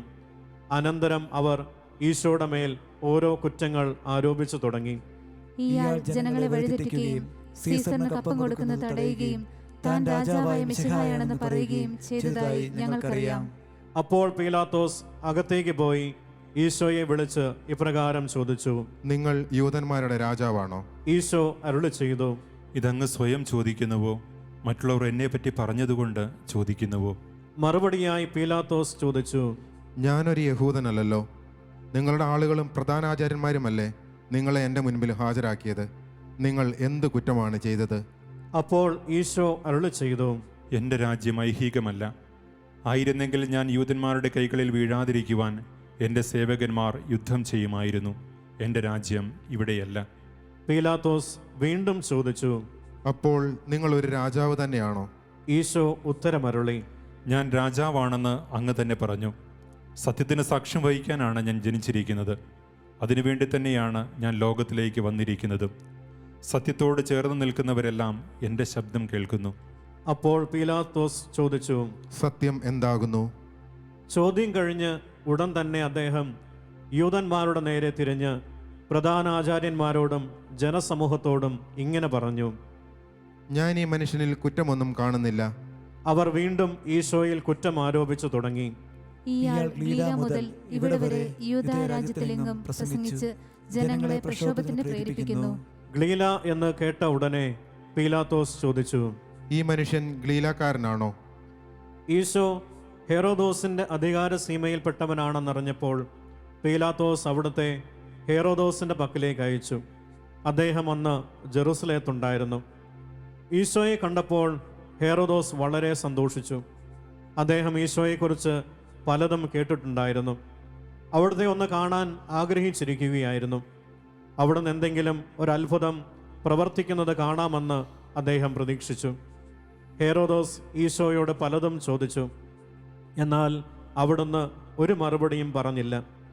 അവിടെയും പ്രധാന ആചാര്യന്മാരും നിയമജ്ഞരും ഈശോയ്ക്കെതിരായി ഓരോ ആരോപണങ്ങൾ ഉന്നയിച്ചു കൊണ്ടിരുന്നു. അവസാനം ഹെറോദോസും പടയാളികളും കൂടി അവിടുത്തെ നിന്ദിച്ച് പരിഹസിക്കുകയും വിലയേറിയ ഒരു വസ്ത്രം ധരിപ്പിച്ച് പീലാത്തോസിൻ്റെ പക്കലേക്ക് തിരിച്ചയക്കുകയും ചെയ്തു. ശത്രുതയിൽ കഴിഞ്ഞിരുന്ന ഹെറോദോസും പീലാത്തോസും അന്നു മുതൽ മിത്രങ്ങളായി തീർന്നു. പീലാത്തോസ് പ്രധാനാചാര്യന്മാരെയും ജനപ്രമാണികളെയും വിളിച്ചുകൂട്ടി ഇങ്ങനെ പറഞ്ഞു, ജനങ്ങളെ വഴിപിഴപ്പിക്കുന്നു എന്ന കുറ്റം ആരോപിച്ചാണല്ലോ നിങ്ങൾ ഈ മനുഷ്യനെ എൻ്റെ മുൻപിൽ ഹാജരാക്കിയിരിക്കുന്നത്. നിങ്ങളുടെ മുൻപിൽ വെച്ച് തന്നെ ഞാൻ ഇയാളെ വിസ്തരിച്ചു. എന്നാൽ നിങ്ങൾ ആരോപിക്കുന്ന കുറ്റങ്ങളൊന്നും ഞാൻ ഇയാളിൽ കണ്ടില്ല. ഹെറോദേസിനും ഇയാളിൽ കുറ്റമൊന്നും കാണാൻ കഴിഞ്ഞില്ല. അദ്ദേഹം ഇയാളെ ഇങ്ങോട്ട് തന്നെ തിരിച്ചയക്കുകയാണല്ലോ ചെയ്തത്. മരണശിക്ഷയ്ക്ക് അർഹമായ കുറ്റമൊന്നും ഈ മനുഷ്യൻ ചെയ്തിട്ടില്ല. അതിനാൽ ചമ്മട്ടിക്കൊണ്ടടിപ്പിച്ച് ഇയാളെ ഞാൻ വിട്ടയക്കും. എല്ലാ പെസഹ തിരുനാളിലും ജനങ്ങൾ ആഗ്രഹിക്കുന്ന ഒരു തടവുകാരനെ ഗവർണർ മോചിപ്പിക്കുക പതിവായിരുന്നു. അതനുസരിച്ച് ആളെ മോചിപ്പിക്കുവാൻ ജനങ്ങൾ ആവശ്യപ്പെട്ടു തുടങ്ങി. ഒരു കലാപത്തിനിടയിൽ കൊലപാതകം നടത്തിയ കുറ്റത്തിന് പ്രക്ഷോഭകാരികളുടെ കൂടെ കാരാഗൃഹത്തിൽ അടയ്ക്കപ്പെട്ടിരുന്ന ബറാബാസ് എന്ന കുപ്രസിദ്ധനായ ഒരു തടവുകാരനുണ്ടായിരുന്നു. ജനങ്ങൾ കൂട്ടം കൂടിയപ്പോൾ പീലാത്തോസ് അവരോട് ചോദിച്ചു, പെസഹ തിരുനാളിൽ ഒരു തടവുകാരനെ മോചിപ്പിക്കുക പതിവുണ്ടല്ലോ. ഞാൻ ആരെയാണ് മോചിപ്പിക്കേണ്ടത്? ബറാബാസിനെയോ മിശിഹ എന്ന് വിളിക്കപ്പെടുന്ന ഈശോയെയോ? അവർ ഈശോയെ പിടിച്ചേൽപ്പിച്ചത് അവരുടെ അസൂയ കൊണ്ടാണെന്ന് അദ്ദേഹത്തിന് അറിയാമായിരുന്നു. പീലാത്തോസ് ന്യായാസനത്തിലിരിക്കുമ്പോൾ അദ്ദേഹത്തിൻ്റെ ഭാര്യ ആളയച്ച് ഇപ്രകാരം അറിയിച്ചു, ആ നീതിമാനെ ഒന്നും ചെയ്യരുത്. അദ്ദേഹത്തെ പ്രതി സ്വപ്നത്തിൽ ഞാൻ വളരെ വേദന അനുഭവിച്ചു. എന്നാൽ പ്രധാന ആചാര്യന്മാരും ജനപ്രമാണികളും ബറാബാസിനെ മോചിപ്പിക്കുന്നതിനും ഈശോയെ വധിക്കുന്നതിനും മുറവിളി കൂട്ടുവാൻ ജനങ്ങളെ പ്രേരിപ്പിച്ചിരുന്നു. പീലാത്തോസ് ജനങ്ങളോട് ഇങ്ങനെ ചോദിച്ചു, ഈ രണ്ടുപേരിൽ ആരെ മോചിപ്പിക്കുവാനാണ് നിങ്ങൾ ആഗ്രഹിക്കുന്നത്? അവർ ഒന്നടങ്കം വിളിച്ചു പറഞ്ഞു, ഈശോയെ വധിക്കുക, ബറാബാസിനെ മോചിപ്പിക്കുക. ഈശോയെ മോചിപ്പിക്കണമെന്നുള്ള ആഗ്രഹത്തോടെ പീലാത്തോസ് വീണ്ടും അവരോട് ചോദിച്ചു, യൂതന്മാരുടെ രാജാവ് എന്ന് വിളിക്കുന്ന ഈശോയെ ഞാൻ എന്തു ചെയ്യണം? അപ്പോൾ എല്ലാവരും കൂടി വിളിച്ചു പറഞ്ഞു, അവനെ കുരിശിൽ തറയ്ക്കുക, അവനെ കുരിശിൽ തറയ്ക്കുക. മൂന്നാം പ്രാവശ്യം പീലാത്തോസ് അവരോട് ചോദിച്ചു, ഈ മനുഷ്യൻ എന്തു കുറ്റമാണ് ചെയ്തത്? വധശിക്ഷയ്ക്ക് അർഹിക്കുന്ന യാതൊരു കുറ്റവും ഞാൻ ഇയാളിൽ കാണുന്നില്ല. അവരാകട്ടെ അവിടുത്തെ കുരിശിൽ തറയ്ക്കണമെന്ന് ശാഠ്യഭാവത്തോടെ വിളിച്ചു പറഞ്ഞുകൊണ്ടിരുന്നു. അവരുടെ മുറവിളിക്ക് ശക്തി കൂടി വരികയും ചെയ്തു. അവസാനം പീലാത്തോസ് ജനങ്ങളെ തൃപ്തിപ്പെടുത്തുവാൻ വേണ്ടി അവരുടെ ആഗ്രഹത്തിന് വഴങ്ങിക്കൊടുത്തു. കവർച്ചയും കൊലപാതകവും മൂലം കാരാഗ്രഹത്തിൽ അടയ്ക്കപ്പെട്ടിരുന്നവനെ അവരുടെ ആവശ്യപ്രകാരം അദ്ദേഹം സ്വതന്ത്രനാക്കി. ഈശോയെ അവരുടെ ഹിതത്തിന് വിട്ടുകൊടുക്കുകയും ചെയ്തു. അനന്തരം പീലാത്തോസ് ഈശോയെ ചമ്മട്ടി കൊണ്ടടുപ്പിച്ചു. പടയാളികൾ ഈശോയെ കൊട്ടാരത്തിൻ്റെ അങ്കണത്തിലേക്ക് കൂട്ടിക്കൊണ്ടുപോയി സൈന്യദളങ്ങളെയെല്ലാം അവിടെ വിളിച്ചുകൂട്ടി. അനന്തരം അവിടുത്തെ വസ്ത്രങ്ങൾ മാറ്റി ഒരു ചുവന്ന മേലങ്കി ധരിപ്പിച്ചു. മുള്ളുകൊണ്ടൊരു മുടിയുണ്ടാക്കി ശിരസിന്മേൽ വെച്ചു. വലത്ത് കൈയിൽ ഒരു ഞാങ്ങണയും കൊടുത്തു. പിന്നീട് അവർ അവിടുത്തെ മുമ്പിൽ മുട്ടുകുത്തി യൂതന്മാരുടെ രാജാവേ, വന്ദനമെന്ന് പറഞ്ഞ് പരിഹസിച്ചു. അവിടുത്തെ കർണത്തടിച്ചു. അനന്തരം ഞാങ്ങണയെടുത്ത് ശിരസിലടിക്കുകയും തുപ്പുകയും ചെയ്തു. പീലാത്തോസ് വീണ്ടും പുറത്തേക്ക് ചെന്ന് അവരോട് പറഞ്ഞു, ഞാൻ അയാളിൽ കുറ്റമൊന്നും കാണുന്നില്ലെന്ന് നിങ്ങളെ ബോധ്യപ്പെടുത്തുവാൻ വേണ്ടി അയാളെ ഇപ്പോൾ നിങ്ങളുടെ അടുക്കിലേക്ക് ഞാൻ കൊണ്ടുവരികയാണ്.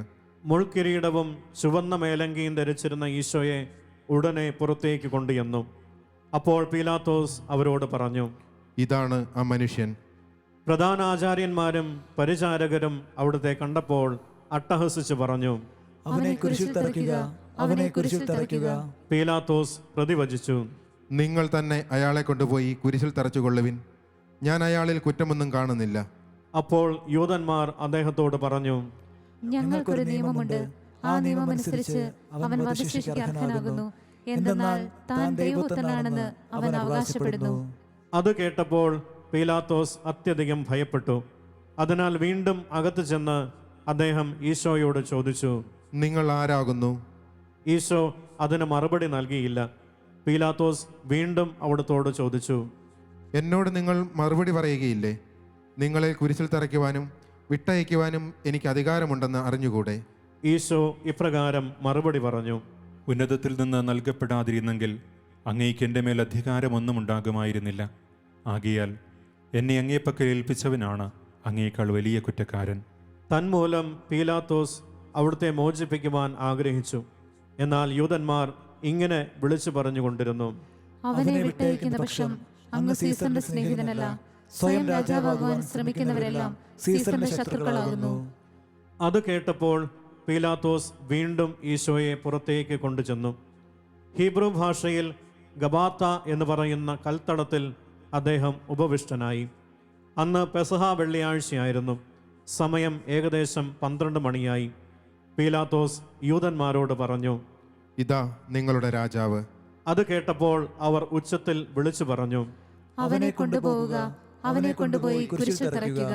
പീലാത്തോസ് അവരോട് ചോദിച്ചു, എന്ത്? നിങ്ങളുടെ രാജാവിനെ ഞാൻ കുരിശിൽ തറയ്ക്കണമെന്നോ? അതിന് പ്രധാന ആചാര്യന്മാരാണ് മറുപടി പറഞ്ഞത്, സീസർ അല്ലാതെ ഞങ്ങൾക്ക് മറ്റൊരു രാജാവില്ല. തൻ്റെ പരിശ്രമമെല്ലാം നിഷ്ഫലമാകുകയാണെന്നും കലഹം വർദ്ധിക്കുവാനാണ് സാധ്യതയെന്നും പീലാത്തോസിന് മനസ്സിലായി. അതിനാൽ അദ്ദേഹം വെള്ളമെടുത്ത് ജനങ്ങളുടെ മുമ്പിൽ വെച്ച് കൈകൾ കഴുകിക്കൊണ്ട് പറഞ്ഞു, ഈ നീതിമാന്റെ രക്തത്തിൽ എനിക്ക് പങ്കില്ല. അത് കേട്ട് ജനങ്ങൾ വിളിച്ചു പറഞ്ഞു, അവന്റെ രക്തം ഞങ്ങളുടെ മേലും ഞങ്ങളുടെ സന്താനങ്ങളുടെ മേലും വീണുകൊള്ളട്ടെ. പീലാത്തോസ് ഉടനെ ഈശോയെ ക്രൂശിക്കുവാനായി അവർക്ക് ഏൽപ്പിച്ചു കൊടുത്തു. അവർ അവിടുത്തെ പിടിച്ച് ചുവന്ന മേലങ്കി മാറ്റി സ്വന്തം വസ്ത്രങ്ങൾ ധരിപ്പിച്ച് കുരിശിൽ തറയ്ക്കുവാൻ കൊണ്ടുപോയി. അവിടുന്ന് കുരിശും ചുമന്നുകൊണ്ട് കപാലം എന്ന സ്ഥലത്തേക്ക് നടന്നു. ഹിബ്രു ഭാഷയിൽ അത് ഗാഗുൽത്ത എന്ന പേരിലാണ് അറിയപ്പെടുന്നത്. വഴിക്ക് വെച്ച് അവർ സൈറിയൻകാരനായ ഒരു മനുഷ്യനെ കണ്ടുമുട്ടി. അയാളുടെ പേര് ഷിമയോൻ എന്നായിരുന്നു. അലക്സാണ്ടറിൻ്റെയും റൂഫസിൻ്റെയും പിതാവായ ആ മനുഷ്യൻ വയലിൽ നിന്ന് വരികയായിരുന്നു. ഈശോയുടെ കുരിശ് ചുമക്കുവാൻ അവർ അയാളെ നിർബന്ധിക്കുകയും അത് വഹിച്ചുകൊണ്ട് പുറകെ ചെല്ലുവാൻ അത് അയാളുടെ മേൽ വെച്ച് കൊടുക്കുകയും ചെയ്തു. വലിയൊരു ജനക്കൂട്ടം ഈശോയെ അനുഗമിച്ചു. അവിടുത്തെക്കുറിച്ച് കരയുകയും പ്രലപിക്കുകയും ചെയ്തിരുന്ന അനേകം സ്ത്രീകളും അക്കൂട്ടത്തിലുണ്ടായിരുന്നു. അവിടുന്ന് അവരുടെ നേരെ തിരിഞ്ഞ് ഇങ്ങനെ അരുളി ചെയ്തു, ജെറുസലേം പുത്രിമാരെ, നിങ്ങൾ എന്നെ പ്രതി കരയേണ്ട. നിങ്ങളെയും നിങ്ങളുടെ കുഞ്ഞുങ്ങളെയും ഓർത്ത് കരയുവിൻ. വന്ധ്യകൾക്കും ഗർഭം ധരിക്കാത്ത ഉദരങ്ങൾക്കും പാലൂട്ടാത്ത വയോധരങ്ങൾക്കും ഭാഗ്യമെന്ന് മനുഷ്യർ പറയുന്ന കാലം വരുന്നു. അന്ന് അവർ പർവ്വതങ്ങളോട് ഞങ്ങളുടെ മേൽ വീഴുവിൻ എന്നും മലകളോട് ഞങ്ങളെ മൂടുവിനെന്നും പറഞ്ഞു തുടങ്ങും. പച്ചമരത്തോട് ഇതാണ് ചെയ്യുന്നതെങ്കിൽ ഉണക്കമരത്തിന് എന്താണ് സംഭവിക്കുക? വധിക്കപ്പെടാനുള്ള 2 കുറ്റവാളികളെയും ഈശോയുടെ കൂടെ അവർ കൊണ്ടുപോയിരുന്നു. ഗാഗുൽത്തായിലെത്തിയപ്പോൾ മീറ കലർത്തിയ വീഞ്ഞ് അവിടുത്തെ കുടിക്കുവാൻ കൊടുത്തു. അവിടുന്ന് അത് രുചിച്ചു നോക്കി, എങ്കിലും കുടിച്ചില്ല. അനന്തരം അവർ ഈശോയെ കുരിശിൽ തറച്ചു. വലത്തും ഇടത്തുമായി 2 കള്ളന്മാരെയും കുരിശിൽ തറച്ചു. ദുഷ്ടന്മാരുടെ കൂടെ അവിടുന്ന് എണ്ണപ്പെട്ടു എന്ന തിരുവെഴുത്ത് അങ്ങനെ നിറവേറുകയും ചെയ്തു.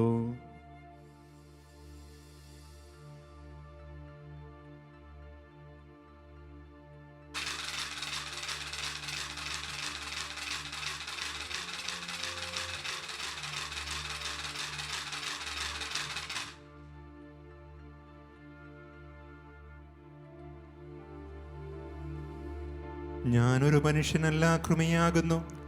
മനുഷ്യരുടെ നിന്ദാപാത്രവും ജനങ്ങളുടെ പരിഹാസ വിഷയവുമാകുന്നു. കാണുന്നവരെല്ലാം എന്നെ അവഹേളിക്കുന്നു, വികൃതമായ ആംഗ്യങ്ങളാൽ നിന്ദിക്കുന്നു. അവൻ കർത്താവിനെ ആശ്രയിച്ചല്ലോ, അവിടുന്ന് അവനെ രക്ഷിക്കട്ടെ. അവിടുന്ന് അവനെ സ്നേഹിക്കുന്നുണ്ടെങ്കിൽ അവനെ സ്വതന്ത്രനാക്കട്ടെ. എന്റെ ജനനം മുതൽ തന്നെ അങ്ങന്റെ ദൈവവും അഭയവുമാകുന്നു. അങ്ങേക്ക് ഞാൻ സ്വയം സമർപ്പിച്ചിരിക്കുന്നു. ഞാൻ ദുഃഖിതനായിരിക്കാൻ എന്നിൽ നിന്ന് അകന്നു പോകരുതേ, എന്നെ സഹായിക്കാൻ ആരുമില്ല. ബേസാനിലെ മൃഗങ്ങൾ എന്നെ വളഞ്ഞു, അലറുന്ന സിംഹത്തെ പോലെ അവ എന്നെ വിഴുങ്ങുവാൻ വരുന്നു. വെള്ളം പോലെ ഞാൻ ഒഴുകിപ്പോയി, എന്റെ സന്ധികൾ വേർപെട്ടിരിക്കുന്നു. എന്റെ ഹൃദയം മെഴുകിന് തുല്യമായി, ഉള്ളിലെ അവയവങ്ങൾ ഉരുകി തുടങ്ങി. ഇഷ്ടിക പോലെ എന്റെ തൊണ്ട വരണ്ടു, നാവ് തൊണ്ടയോട് ഒട്ടിച്ചേർന്നു. അങ്ങനെ മരണത്തിലേക്ക് നയിച്ചിരിക്കുന്നു. നായ്ക്കൾ എന്നെ ചുറ്റി വളഞ്ഞു, ദുഷ്ടന്മാർ എന്നെ വലയം ചെയ്തു. എന്റെ കൈകളും കാലുകളും അവർ തുളച്ചു, എന്റെ അസ്ഥികളെല്ലാം അവരെണ്ണി, അവർ എന്നെ ഉറ്റുനോക്കി. അവർ എന്റെ വസ്ത്രം പങ്കിട്ടെടുത്തു, മേലങ്കിക്ക് വേണ്ടി അവർ ചിട്ടിയിട്ടു. 3 മണിക്കാണ് അവർ ഈശോയെ കുരിശിൽ തറച്ചത്. കുരിശിൽ കിടന്നുകൊണ്ട് അവിടുന്ന് ഇപ്രകാരം അരുളിച്ചെയ്തു: പിതാവേ, ഇവരോട് ക്ഷമിക്കണമേ, എന്തുകൊണ്ടെന്നാൽ തങ്ങൾ എന്താണ് ചെയ്യുന്നതെന്ന് ഇവർ അറിയുന്നില്ല. ഈശോയുടെ പേരിലുണ്ടായ ആരോപണം പീലാത്തോസ് ഒരു പലകമേൽ എഴുതിക്കൊടുത്ത് അവിടുത്തെ കുരിശന്മേൽ സ്ഥാപിച്ചിട്ടുണ്ടായിരുന്നു. ആ എഴുത്തിങ്ങനെയായിരുന്നു: യൂതന്മാരുടെ രാജാവായ നസ്രായൻ ഈശോ. അവിടുത്തെ കുരിശിൽ തറച്ച സ്ഥലം പട്ടണത്തിന് സമീപമായിരുന്നതിനാൽ യൂതന്മാരിൽ പലരും അത് വായിച്ചു. ഹീബ്രു, ലത്തീൻ, ഗ്രീക്ക് എന്നീ 3 ഭാഷകളിലും അത് എഴുതപ്പെട്ടിരുന്നു. അതിനാൽ പ്രധാന ആചാര്യന്മാർ ചെന്ന് പീലാത്തോസിനോട് പറഞ്ഞു: യൂതന്മാരുടെ രാജാവെന്നല്ല, താൻ യൂതന്മാരുടെ രാജാവാണെന്ന് അവൻ പറഞ്ഞു എന്നാണ് എഴുതേണ്ടത്. പീലാത്തോസ് മറുപടി പറഞ്ഞു: ഞാൻ എഴുതിയത് തന്നെ. ഈശോയെ കുരിശിൽ തറച്ച ശേഷം പടയാളികൾ അവിടുത്തെ വസ്ത്രങ്ങൾ 4 പങ്കിട്ടെടുത്തു. അവിടുത്തെ മേലങ്കി മുകൾ മുതൽ അടിവരെ നെയ്യപ്പെട്ടതായിരുന്നതിനാൽ അവർ പറഞ്ഞു: അത് കീറേണ്ട, അത് ആർക്കുള്ളതായിരിക്കണമെന്ന് നമുക്ക് ചിട്ടിയിട്ട് നിശ്ചയിക്കാം. എൻ്റെ വസ്ത്രങ്ങൾ അവർ പങ്കിട്ടെടുത്തു, എൻ്റെ മേലങ്കിക്കായി അവർ നറുക്കിട്ടു എന്നുള്ള തിരുവെഴുത്ത് നിറവേറണമല്ലോ. അതുകൊണ്ടാണ് പടയാളികൾ ഇങ്ങനെയെല്ലാം ചെയ്യാനിടയായത്. പടയാളികൾ ഈശോയുടെ പക്കൽ കാവലിരുന്നു. സംഭവിച്ചതെല്ലാം നോക്കിക്കൊണ്ട് ജനങ്ങൾ അവിടെ തന്നെ നിന്നു. വഴിയെ കടന്നു പോയിരുന്നവർ പുച്ഛഭാവത്തിൽ തലകുലുക്കിക്കൊണ്ട് ഇപ്രകാരം പറഞ്ഞു: നീ ദേവാലയം നശിപ്പിച്ചിട്ട് 3 ദിവസം കൊണ്ട് വീണ്ടും അത് പണിയുന്നവനല്ലയോ? നീ നിന്നെ തന്നെ രക്ഷിക്കുക. അപ്രകാരം തന്നെ പ്രധാന ആചാര്യന്മാരും നിയമജ്ഞരും ജനപ്രമാണികളും പരിഹാസഭാവത്തിൽ പരസ്പരം ഇങ്ങനെ പറഞ്ഞു: ഇവൻ മറ്റുള്ളവരെ രക്ഷിച്ചു, തന്നെ തന്നെ രക്ഷിക്കുവാൻ ഇവന് കഴിയുന്നില്ലല്ലോ. ഇസ്രായേലിന്റെ രാജാവായ മിശിഹ കുരിശിൽ നിന്ന് ഇറങ്ങി വരട്ടെ, അതുകൊണ്ട് നമുക്കും അവനിൽ വിശ്വസിക്കാം. ഇവൻ ദൈവത്താൽ തിരഞ്ഞെടുക്കപ്പെട്ട മിശിഹായാണെങ്കിൽ തന്നെ തന്നെ രക്ഷിക്കട്ടെ. ഇവൻ ദൈവത്തെ ആശ്രയിച്ചിരുന്നല്ലോ, അവിടുന്ന് ഇവനിൽ സംപ്രീതനാണെങ്കിൽ ഇപ്പോൾ ഇവനെ രക്ഷിക്കട്ടെ. താൻ ദൈവത്തിനാണെന്നല്ലേ ഇവൻ പറഞ്ഞിരുന്നത്. പടയാളികളും ഈശോയെ പരിഹസിച്ചിരുന്നു. ചുരുക്ക കൊടുക്കുവാൻ അടുത്തു ചെന്നപ്പോൾ അവർ ഇപ്രകാരം പറഞ്ഞു: നീ യൂതന്മാരുടെ രാജാവാണെങ്കിൽ നിന്നെ തന്നെ രക്ഷിക്കുക. ഈശോയോട് കൂടെ കുരിശിൽ തറയ്ക്കപ്പെട്ടിരുന്ന കള്ളന്മാർ പോലും അവിടുത്തെ നിന്ദിക്കുകയാണ് ചെയ്തത്. അവരിൽ ഒരുവൻ പുച്ഛഭാവത്തിൽ അവിടുത്തോട് ഇങ്ങനെ പറഞ്ഞു: നീ മിശിഹായാണെങ്കിൽ നിന്നെ തന്നെയും ഞങ്ങളെയും രക്ഷിക്കുക. അത് കേട്ട മറ്റവൻ അവനെ ശകാരിച്ചു: നിനക്ക് ദൈവത്തെ പോലും ഭയമില്ലയോ? നിനക്കും ആ മനുഷ്യനും ഒരേ ശിക്ഷയല്ലേ ലഭിച്ചിരിക്കുന്നത്? നമ്മുടെ കാര്യം പറഞ്ഞാൽ നാം അതിന് അർഹരാണ്, എന്നാൽ അദ്ദേഹം ഒരു കുറ്റവും ചെയ്തിട്ടില്ല. അനന്തരം അവൻ അവിടുത്തോട് ഇങ്ങനെ അപേക്ഷിച്ചു: ഈശോയെ, അങ്ങയുടെ രാജ്യത്തിൽ വരുമ്പോൾ എന്നെ കൂടെ ഓർക്കണമേ. അവിടുന്ന് അവനോട് അരുളി ചെയ്തു: നീ നിന്നോടുകൂടെ പ്രതീക്ഷയിലായിരിക്കുമെന്ന് നിന്നോട് ഞാൻ വാഗ്ദാനം ചെയ്യുന്നു. ഈശോയുടെ കുരിശിനടുത്ത് അവിടുത്തെ അമ്മയും അമ്മയുടെ സഹോദരിയും ക്ലയോഫാസിൻ്റെ ഭാര്യയായ മറിയവും മഗ്ദലന മറിയവും നിന്നിരുന്നു. അമ്മയും താൻ സ്നേഹിച്ചിരുന്ന ശിഷ്യനും സമീപത്ത് നിൽക്കുന്നത് കണ്ടപ്പോൾ ഈശോ അമ്മയോട് അരുളി ചെയ്തു: സ്ത്രീ, ഇതാ നിങ്ങളുടെ പുത്രൻ. അനന്തരം അവിടുന്ന് ആ ശിഷ്യനോട് അരുളി ചെയ്തു: ഇതാ നിന്റെ അമ്മ. ഉടൻ തന്നെ ആ ശിഷ്യൻ അവരെ സ്വീകരിച്ചു. സമയം 6 മണിയായി. പെട്ടെന്ന് സൂര്യൻ ഇരുണ്ടുപോയി. 9 മണി വരെ നാട് മുഴുവൻ അന്ധകാരമായിരുന്നു. ഏകദേശം 9 മണിയായപ്പോൾ ഈശോ ഉച്ചത്തിൽ നിലവിളിച്ചു, ഏൽ ഏൽ ലമാ സബക്താനി, എൻ്റെ ദൈവമേ, എൻ്റെ ദൈവമേ, എന്തുകൊണ്ടാണ് അങ്ങ് എന്നെ ഉപേക്ഷിച്ചത്? അടുത്തു നിന്നിരുന്നവർ അത് കേട്ട് ഇങ്ങനെ പറഞ്ഞു, ഇതാ അവൻ ഏലിയായെ വിളിക്കുന്നു.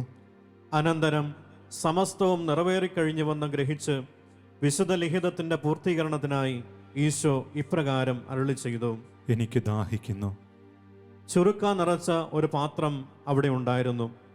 ഉടനെ ഒരാൾ ഓടിച്ചെന്ന് നീർപ്പഞ്ഞിയെടുത്ത് ചുരുക്കായിൽ മുക്കി ഒരു ഞാങ്ങണമേൽ വെച്ച് കെട്ടി അവിടുത്തെ അതിരത്തോട് അടുപ്പിച്ചു. അത് കണ്ട് മറ്റുള്ളവർ പറഞ്ഞു, നിൽക്കൂ, ഏലിയ അവനെ രക്ഷിക്കാൻ വരുമോ എന്ന് കാണട്ടെ. ഈശോ ചുരുക്ക രുചിച്ച ശേഷം ഇങ്ങനെ അരുളി ചെയ്തു, എല്ലാം പൂർത്തിയായിരിക്കുന്നു. അവിടുന്ന് വീണ്ടും ഉറക്കെ നിലവിളിച്ച് പറഞ്ഞു, പിതാവേ, അങ്ങയുടെ കരങ്ങളിൽ എൻ്റെ ആത്മാവിനെ ഞാൻ സമർപ്പിക്കുന്നു. അനന്തരം അവിടുന്ന് തല ചായിച്ച് ആത്മാവിനെ സമർപ്പിക്കുകയും ചെയ്തു. കുരിശിനാലേ ലോകമൊന്നായി വീണ്ടെടുത്തവനേ, താണു ഞങ്ങൾ വണങ്ങുന്നു ദിവ്യപാദങ്ങൾ. കുരിശിനാലേ ലോകമൊന്നായി വീണ്ടെടുത്തവനേ, താണു ഞങ്ങൾ വണങ്ങുന്നു ദിവ്യപാദങ്ങൾ. കുരിശിനാലേ ലോകമൊന്നായി വീണ്ടെടുത്തവനേ, താണു ഞങ്ങൾ വണങ്ങുന്നു ദിവ്യപാദങ്ങൾ. താണു ഞങ്ങൾ വണങ്ങുന്നു ദിവ്യപാദങ്ങൾ. ഈശോയിൽ ഏറ്റവും സ്നേഹമുള്ളവരെ, ഏറ്റവും ദുഃഖം നിറഞ്ഞ പീഡാനുഭവ ചരിത്ര വായനയിലൂടെയാണ് നമ്മൾ കടന്നുപോയത്. ഈ ദുഃഖ വെള്ളിയാഴ്ചയിലേക്ക് നമ്മൾ പ്രവേശിക്കുമ്പോൾ നമുക്കറിയാം, ഏറെ ദുഃഖം നിറഞ്ഞ അന്തരീക്ഷത്തിലൊക്കെയാണ് നമ്മൾ ഈ വലിയ ആഴ്ച ആഘോഷിക്കുക. ദേവാലയത്തിലേക്ക് പോലും വരാൻ കഴിയാതെ, ഓശാന ഞായറാഴ്ച നമ്മൾ ഏറ്റവും പരിപാവനമായി കാണുന്ന വെഞ്ചരിച്ച കുരുത്തോലകളൊക്കെ വീടുകളിലേക്ക് കൊണ്ടുപോകാൻ കഴിയാതെ, പെസഹായുടെ ഏറ്റവും പരിപാവനമായ കാൽകഴുകൽ ശുശ്രൂഷയിലും മറ്റുമൊക്കെ പങ്കുചേരാൻ കഴിയാതെ, ദുഃഖം നിറഞ്ഞ മനസ്സോടുകൂടെയാണ് വീടുകളിലായിരുന്നു കൊണ്ട് ഈ ശുശ്രൂഷകളിലൊക്കെ നമ്മൾ പങ്കുചേരുക. കഴിഞ്ഞ ദിവസം ആരോ സൂചിപ്പിച്ചതുപോലെ ദുഃഖവെള്ളിയാഴ്ച അല്ലെങ്കിൽ വെള്ളിയാഴ്ച ഏറ്റവും അതിൻ്റെ അർത്ഥത്തിൽ, പൂർണ്ണമായ അർത്ഥത്തിൽ നമ്മളിപ്പോൾ ഉൾക്കൊള്ളുകയാണ് എന്ന്. ഈശോയുടെ പീഡാനുഭവ ചരിത്രത്തോട് ചേർന്ന് നിന്നുകൊണ്ട് നമ്മുടെ ജീവിതങ്ങളും ഈ പീഡാനുഭവത്തോട് ചേർത്ത് വെച്ചുകൊണ്ട് ആത്മീയമായി നമ്മളും ഈ പീഡാനുഭവത്തിൽ, ഈശോയുടെ പീഡാനുഭവത്തിൽ പങ്കുചേരുന്ന ഒരവസ്ഥ.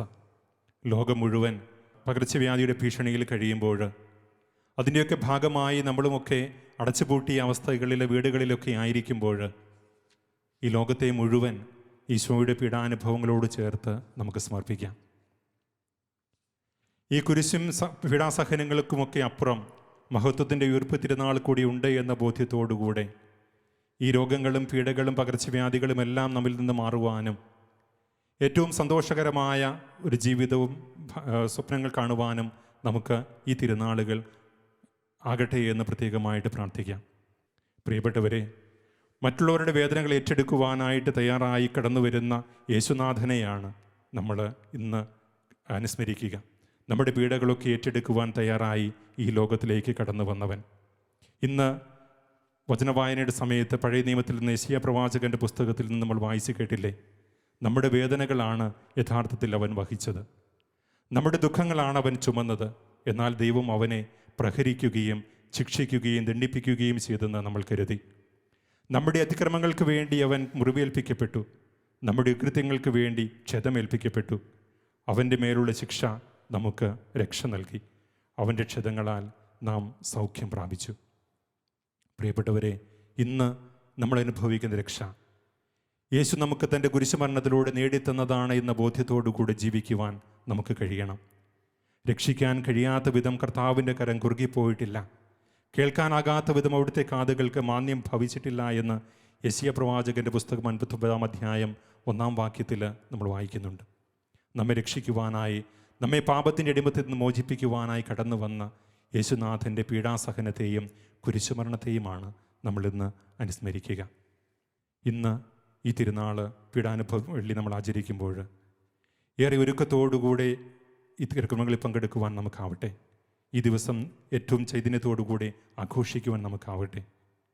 നമ്മുടെ പാപങ്ങളെയൊക്കെ കുറിച്ചോർത്ത് മനസ്തപിച്ചുകൊണ്ട് അവയ്ക്കെല്ലാം പരിഹാരം ചെയ്തുകൊണ്ട് കർത്താവെ ഞങ്ങളോട് കരുണയായിരിക്കണമേ എന്ന ചിന്തയോടുകൂടെ പ്രാർത്ഥനയോടുകൂടെ കർത്താവിന് മുമ്പിലായിരിക്കുവാൻ നമുക്കാവട്ടെ. വിശുദ്ധ ഫ്രാൻസിസ് അസിസിയുടെ ഒരു മനോഹരമായ ചിത്രം നമ്മൾ കണ്ടിട്ടുണ്ട്. ക്രൂശിതനായ ക്രിസ്തുവിൻ്റെ കാൽപാദങ്ങളിൽ കെട്ടിപ്പിടിച്ചുകൊണ്ട് അവിടുത്തെ മിഴികളിലേക്ക് നോക്കി നിൽക്കുന്ന ഫ്രാൻസിസ് അസീസിയുടെ ചിത്രം. ഇതുപോലെ കർത്താവിൻ്റെ പാദാതിഥ്യത്തിലായിരുന്നു കൊണ്ട് അവിടുത്തെ കണ്ണുകളിലേക്ക് നോക്കിക്കൊണ്ട് ഇന്ന് ഈ ദിവസം അങ്ങെന്താണ് ഞങ്ങളോട് അരുളി ചെയ്യുന്നത് എന്ന് കർത്താവിനോട് നമുക്ക് ചോദിക്കാം. അവിടുത്തേക്ക് ഉത്തരമായി പറയാനുള്ളത് ഒന്ന് മാത്രമായിരിക്കും, ഒരേ ഒരു സന്ദേശം മാത്രമായിരിക്കും കർത്താവിന് ഇന്ന് നമ്മോട് പറയുവാനുണ്ടായിരിക്കുക. ഞാൻ കുരിശിലൂടെ സ്നേഹിച്ചതുപോലെ നിങ്ങളും സ്നേഹിക്കുക, ഞാൻ വേദന സഹിച്ച് ക്ഷമിച്ചതുപോലെ നിങ്ങളും ക്ഷമിക്കുക. ഇന്ന് സ്നേഹത്തിൻ്റെ, ക്ഷമയുടെ വലിയ പാഠങ്ങളാണ് ഈ കുരിശ് നമുക്ക് നൽകുക. പരസ്പരം സ്നേഹിക്കുവാൻ, ക്ഷമിക്കുവാൻ, നമ്മുടെയൊക്കെ കുടുംബത്തിലെ സ്നേഹത്തിൻ്റെയും ക്ഷമയുടെയും പാഠങ്ങൾ പങ്കുവയ്ക്കുവാൻ നമുക്കാവട്ടെ എന്ന് പ്രത്യേകമായി പ്രാർത്ഥിക്കാം. ഈ കുരിശിനും അപ്പുറവും നമുക്കൊക്കെ മഹത്വത്തിൻ്റെ ഒരു ഉയർപ്പ് തിരുനാളുണ്ട് എന്ന ചിന്തയോടുകൂടെ എല്ലാം കടന്നു പോകും, ഇതിനുമപ്പുറം നമുക്കൊക്കെ വേണ്ടി കരുതി വച്ചിരിക്കുന്ന വലിയ രക്ഷ നമുക്കായി കാത്തിരിപ്പുണ്ട് എന്ന ചിന്തയോടുകൂടെ ദൈവത്തിന് മുമ്പിൽ, കർത്താവിന് മുമ്പിൽ നമുക്കായിരിക്കാം. ലോകം മുഴുവനെയും തമ്പുരാൻ്റെ കരുണയ്ക്ക് മുമ്പിൽ സമർപ്പിക്കാം. എല്ലാ പകർച്ചവ്യാധികളിലും എത്രയും പെട്ടെന്ന് മാറുവാൻ നമുക്കൊക്കെ ഒന്ന് ചേർന്ന് കർത്താവിൻ്റെ തിരുസന്നിധിയിൽ ഒരിക്കൽ കൂടി ഏറ്റവും ഒരു യോഗ്യതയോടുകൂടെ വിശുദ്ധ ബലി അർപ്പിക്കുവാൻ, അവിടുത്തെ സ്വീകരിക്കുവാൻ, അവിടുത്തെ നമ്മുടെ ഹൃദയങ്ങളിലേക്ക് സ്വീകരിക്കുവാൻ, ഒരുമയോടുകൂടെ നമ്മുടെ സ്നേഹത്തിൻ്റെയും ഐക്യത്തിൻ്റെയും ഒക്കെ പങ്കുവെക്കലിൻ്റെ മനോഭാവത്തോടുകൂടി എന്നും കർത്താവിൻ്റെ പ്രിയപ്പെട്ട മക്കളായി ജീവിക്കുവാൻ നമുക്ക് ഓരോരുത്തർക്കും ഇടയാകട്ടെ എന്ന് പ്രാർത്ഥിക്കാം. ക്രൂശിതനായ മിശിഹ നമ്മളെ ഓരോരുത്തരെയും സമൃദ്ധമായി അനുഗ്രഹിക്കട്ടെ. നമുക്കെല്ലാവർക്കും അനുതാപത്തോടും ശ്രദ്ധയോടും കൂടി ഞങ്ങളുടെ മേൽ കരുണയായിരിക്കണമേ എന്ന് അപേക്ഷിക്കാം. ഞങ്ങളുടെ മേൽ കരുണയുണ്ടാകണമേ. അനുതാപത്തിന്റെ വഴിയിലേക്ക് പാപികളെ വിളിക്കാൻ വന്ന മിശിഹായെ, ഞങ്ങളുടെ മേൽ കരുണയുണ്ടാകണമേ. തൻ്റെ മുറിവുകളാൽ ഞങ്ങളുടെ മുറിവുകൾ സുഖമാക്കുകയും തൻ്റെ മരണത്താൽ മരണത്തിന്മേൽ വിജയം വരിക്കുകയും ചെയ്ത ജീവിക്കുന്നവനായ മിശിഹായെ, ഞങ്ങളുടെ മേൽ കരുണയായിരിക്കണമേ. പീഡാനുഭവത്തിന്റെയും മരണത്തിന്റെയും വേളയിൽ സൂര്യചന്ദ്രന്മാർ മുഖം മറയ്ക്കുന്നതിനും സൃഷ്ടജാലങ്ങൾ വിലപിക്കുന്നതിനും ഇടയാക്കിയ മിശിഹായെ, ഞങ്ങളുടെ മേൽ കരുണയായിരിക്കണമേ.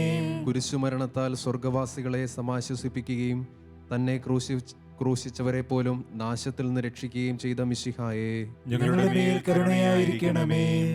മരണശേഷം പാതാളത്തിൽ ഇറങ്ങി അവിടെ ഉണ്ടായിരുന്നവർക്ക് പ്രത്യാശയുടെ സുവിശേഷം നൽകിയ മിശിഹായെ, ഞങ്ങളുടെ മേൽ കരുണയായിരിക്കണമേ. മരണത്താൽ വിശുദ്ധരുടെ കല്ലറകൾ തുറക്കുകയും അവർക്ക് പുനർജീവൻ നൽകുകയും അതുവഴി തന്നെ ക്രൂശിച്ചവരെ ലജ്ജിതരാക്കുകയും ചെയ്ത മിശിഹായെ, ഞങ്ങളുടെ മേൽ കരുണയായിരിക്കണമേ. ഗാഗുൽത്തായിലെ തന്റെ സമർപ്പണം വഴി ഞങ്ങളുടെ കടങ്ങൾക്ക് പരിഹാരം ചെയ്ത മിശിഹായെ, ഞങ്ങളുടെ മേൽ കരുണയായിരിക്കണമേ. കുരിശിലെ സഹനവേളയിൽ മനുഷ്യവംശത്തിന്റെ രക്ഷയ്ക്കും നവീകരണത്തിനുമായി കയ്പുനീര് രുചിച്ച മിശിഹായെ, ഞങ്ങളുടെ മേൽ കരുണയായിരിക്കണമേ.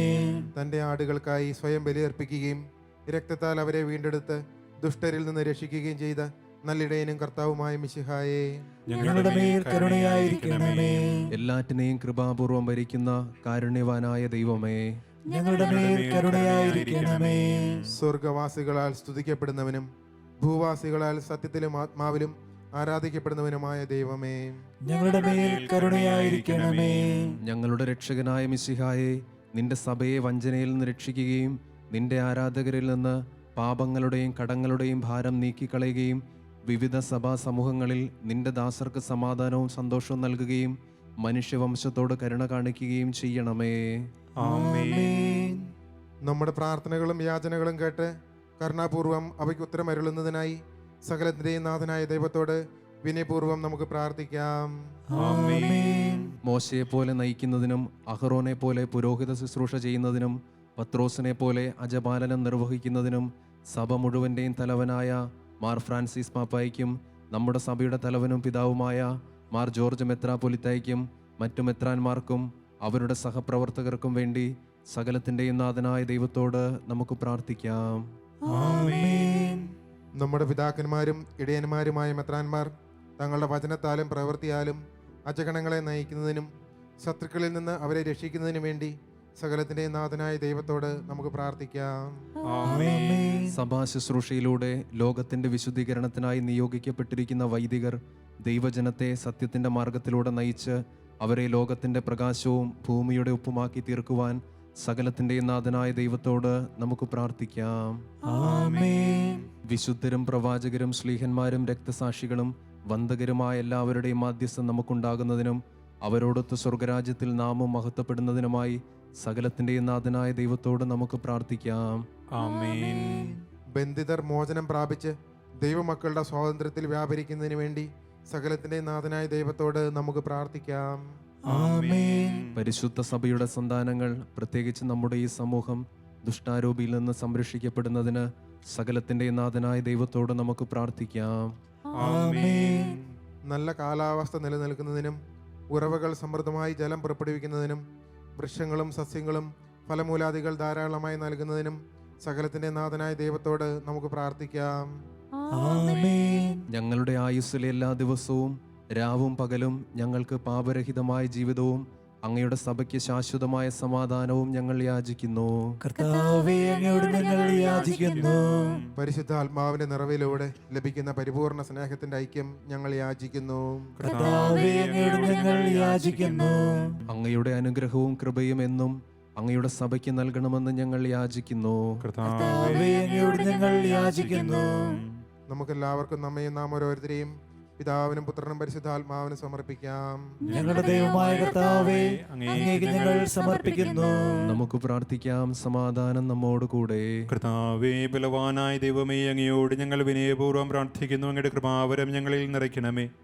ഞങ്ങളുടെ രക്ഷകനായ ഈശോ മിശിഹായുടെ സഹന ജീവിതത്തോട് യോജിച്ചുകൊണ്ട് ക്ലേശങ്ങളും പീഡകളും സന്തോഷത്തോടെ സഹിക്കുന്നതിനും അങ്ങയുടെ ബലിജീവിതം തുടരുന്നതിനും ഞങ്ങളെ ശക്തരാക്കണമേ.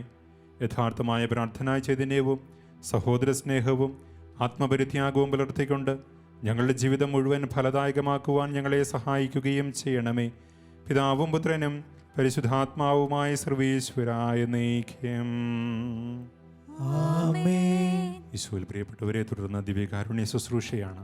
നമുക്കറിയാം, കോവിഡ് പകർച്ചവ്യാധിയുടെ പശ്ചാത്തലത്തിൽ ദേവാലയത്തിൽ വന്ന് വിശുദ്ധ ബലിയിൽ പങ്കുചേർന്നുകൊണ്ട് ദിവ്യകാരുണ്യനാഥനെ സ്വീകരിക്കുവാനായിട്ട് നമുക്കാവില്ല. എങ്കിലും ആത്മന ഈശോയെ സ്വീകരിക്കാനുള്ള അവസരം തിരുസഭ നമുക്ക് നൽകിയിരിക്കുകയാണ്. തുടർന്നുള്ള ശുശ്രൂഷയിൽ ഏറ്റവും ഭക്തിപൂർവ്വം പങ്കുചേർന്നുകൊണ്ട് നമ്മുടെ പാപങ്ങളെയൊക്കെ ഓർത്ത് മനസ്തപിച്ചുകൊണ്ട് ഈശോയെ നമ്മുടെ ഹൃദയത്തിലേക്ക് ആത്മന സ്വീകരിക്കുവാൻ നമുക്കൊരുങ്ങാം. നമ്മുടെ കർത്താവ് ഈശോ മിശിഹായുടെ കൃപയും പിതാവായ ദൈവത്തിൻ്റെ സ്നേഹവും പരിശുദ്ധാത്മാവിൻ്റെ സഹവാസവും നാം എല്ലാവരോടും കൂടി ഉണ്ടായിരിക്കട്ടെ, ഇപ്പോഴും എപ്പോഴും എന്നേക്കും. ആമേൻ.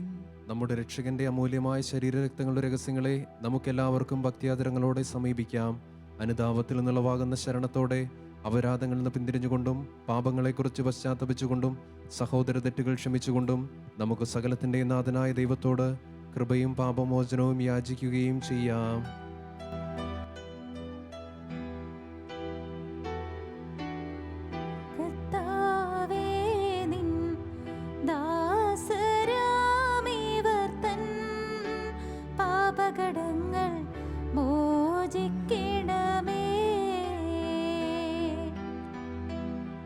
കലഹം മാറ്റാം, ഭിന്നത നീക്കിടാം, മനസാക്ഷി നിർമ്മലമാക്കിടാം.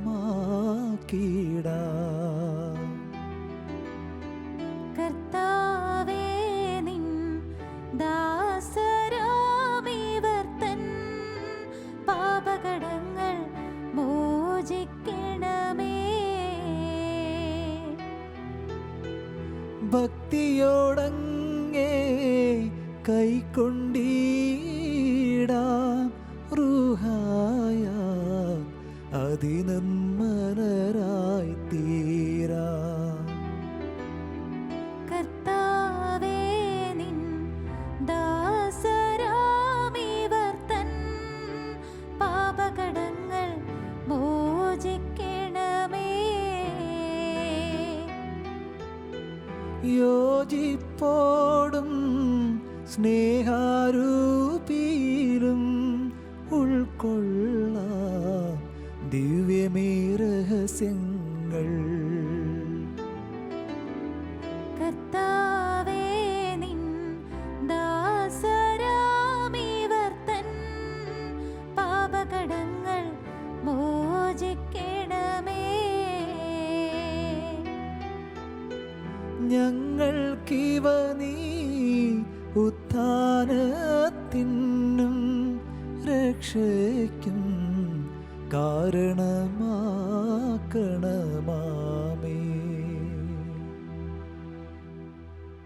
നമുക്ക് പ്രാർത്ഥിക്കാം. സമാധാനം നമ്മോട് കൂടെ.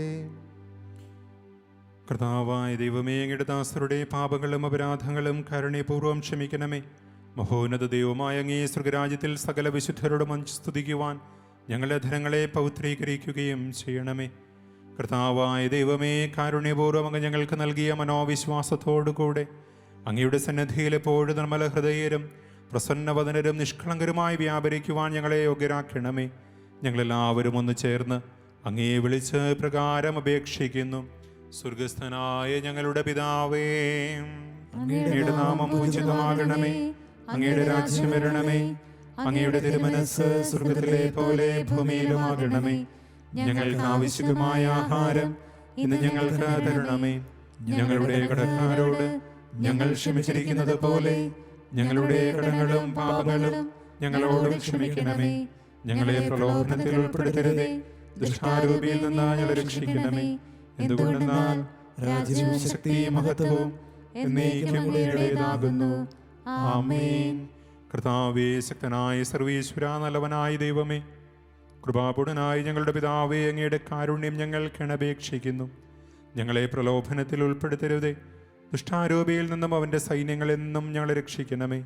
എന്തുകൊണ്ടെന്നാൽ സ്വർഗത്തിലും ഭൂമിയിലും രാജ്യവും ശക്തിയും പ്രാബല്യവും അധികാരവും അങ്ങയുടേതാകുന്നു, ഇപ്പോഴും എപ്പോഴും എന്നേക്കും.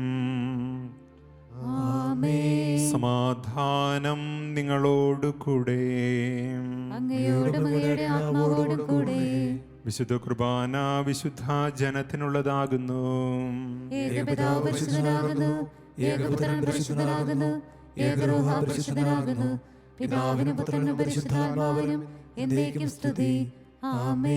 ജീവിക്കുന്ന ദൈവത്തെ നിങ്ങൾ പ്രകീർത്തിക്കുവിൻ.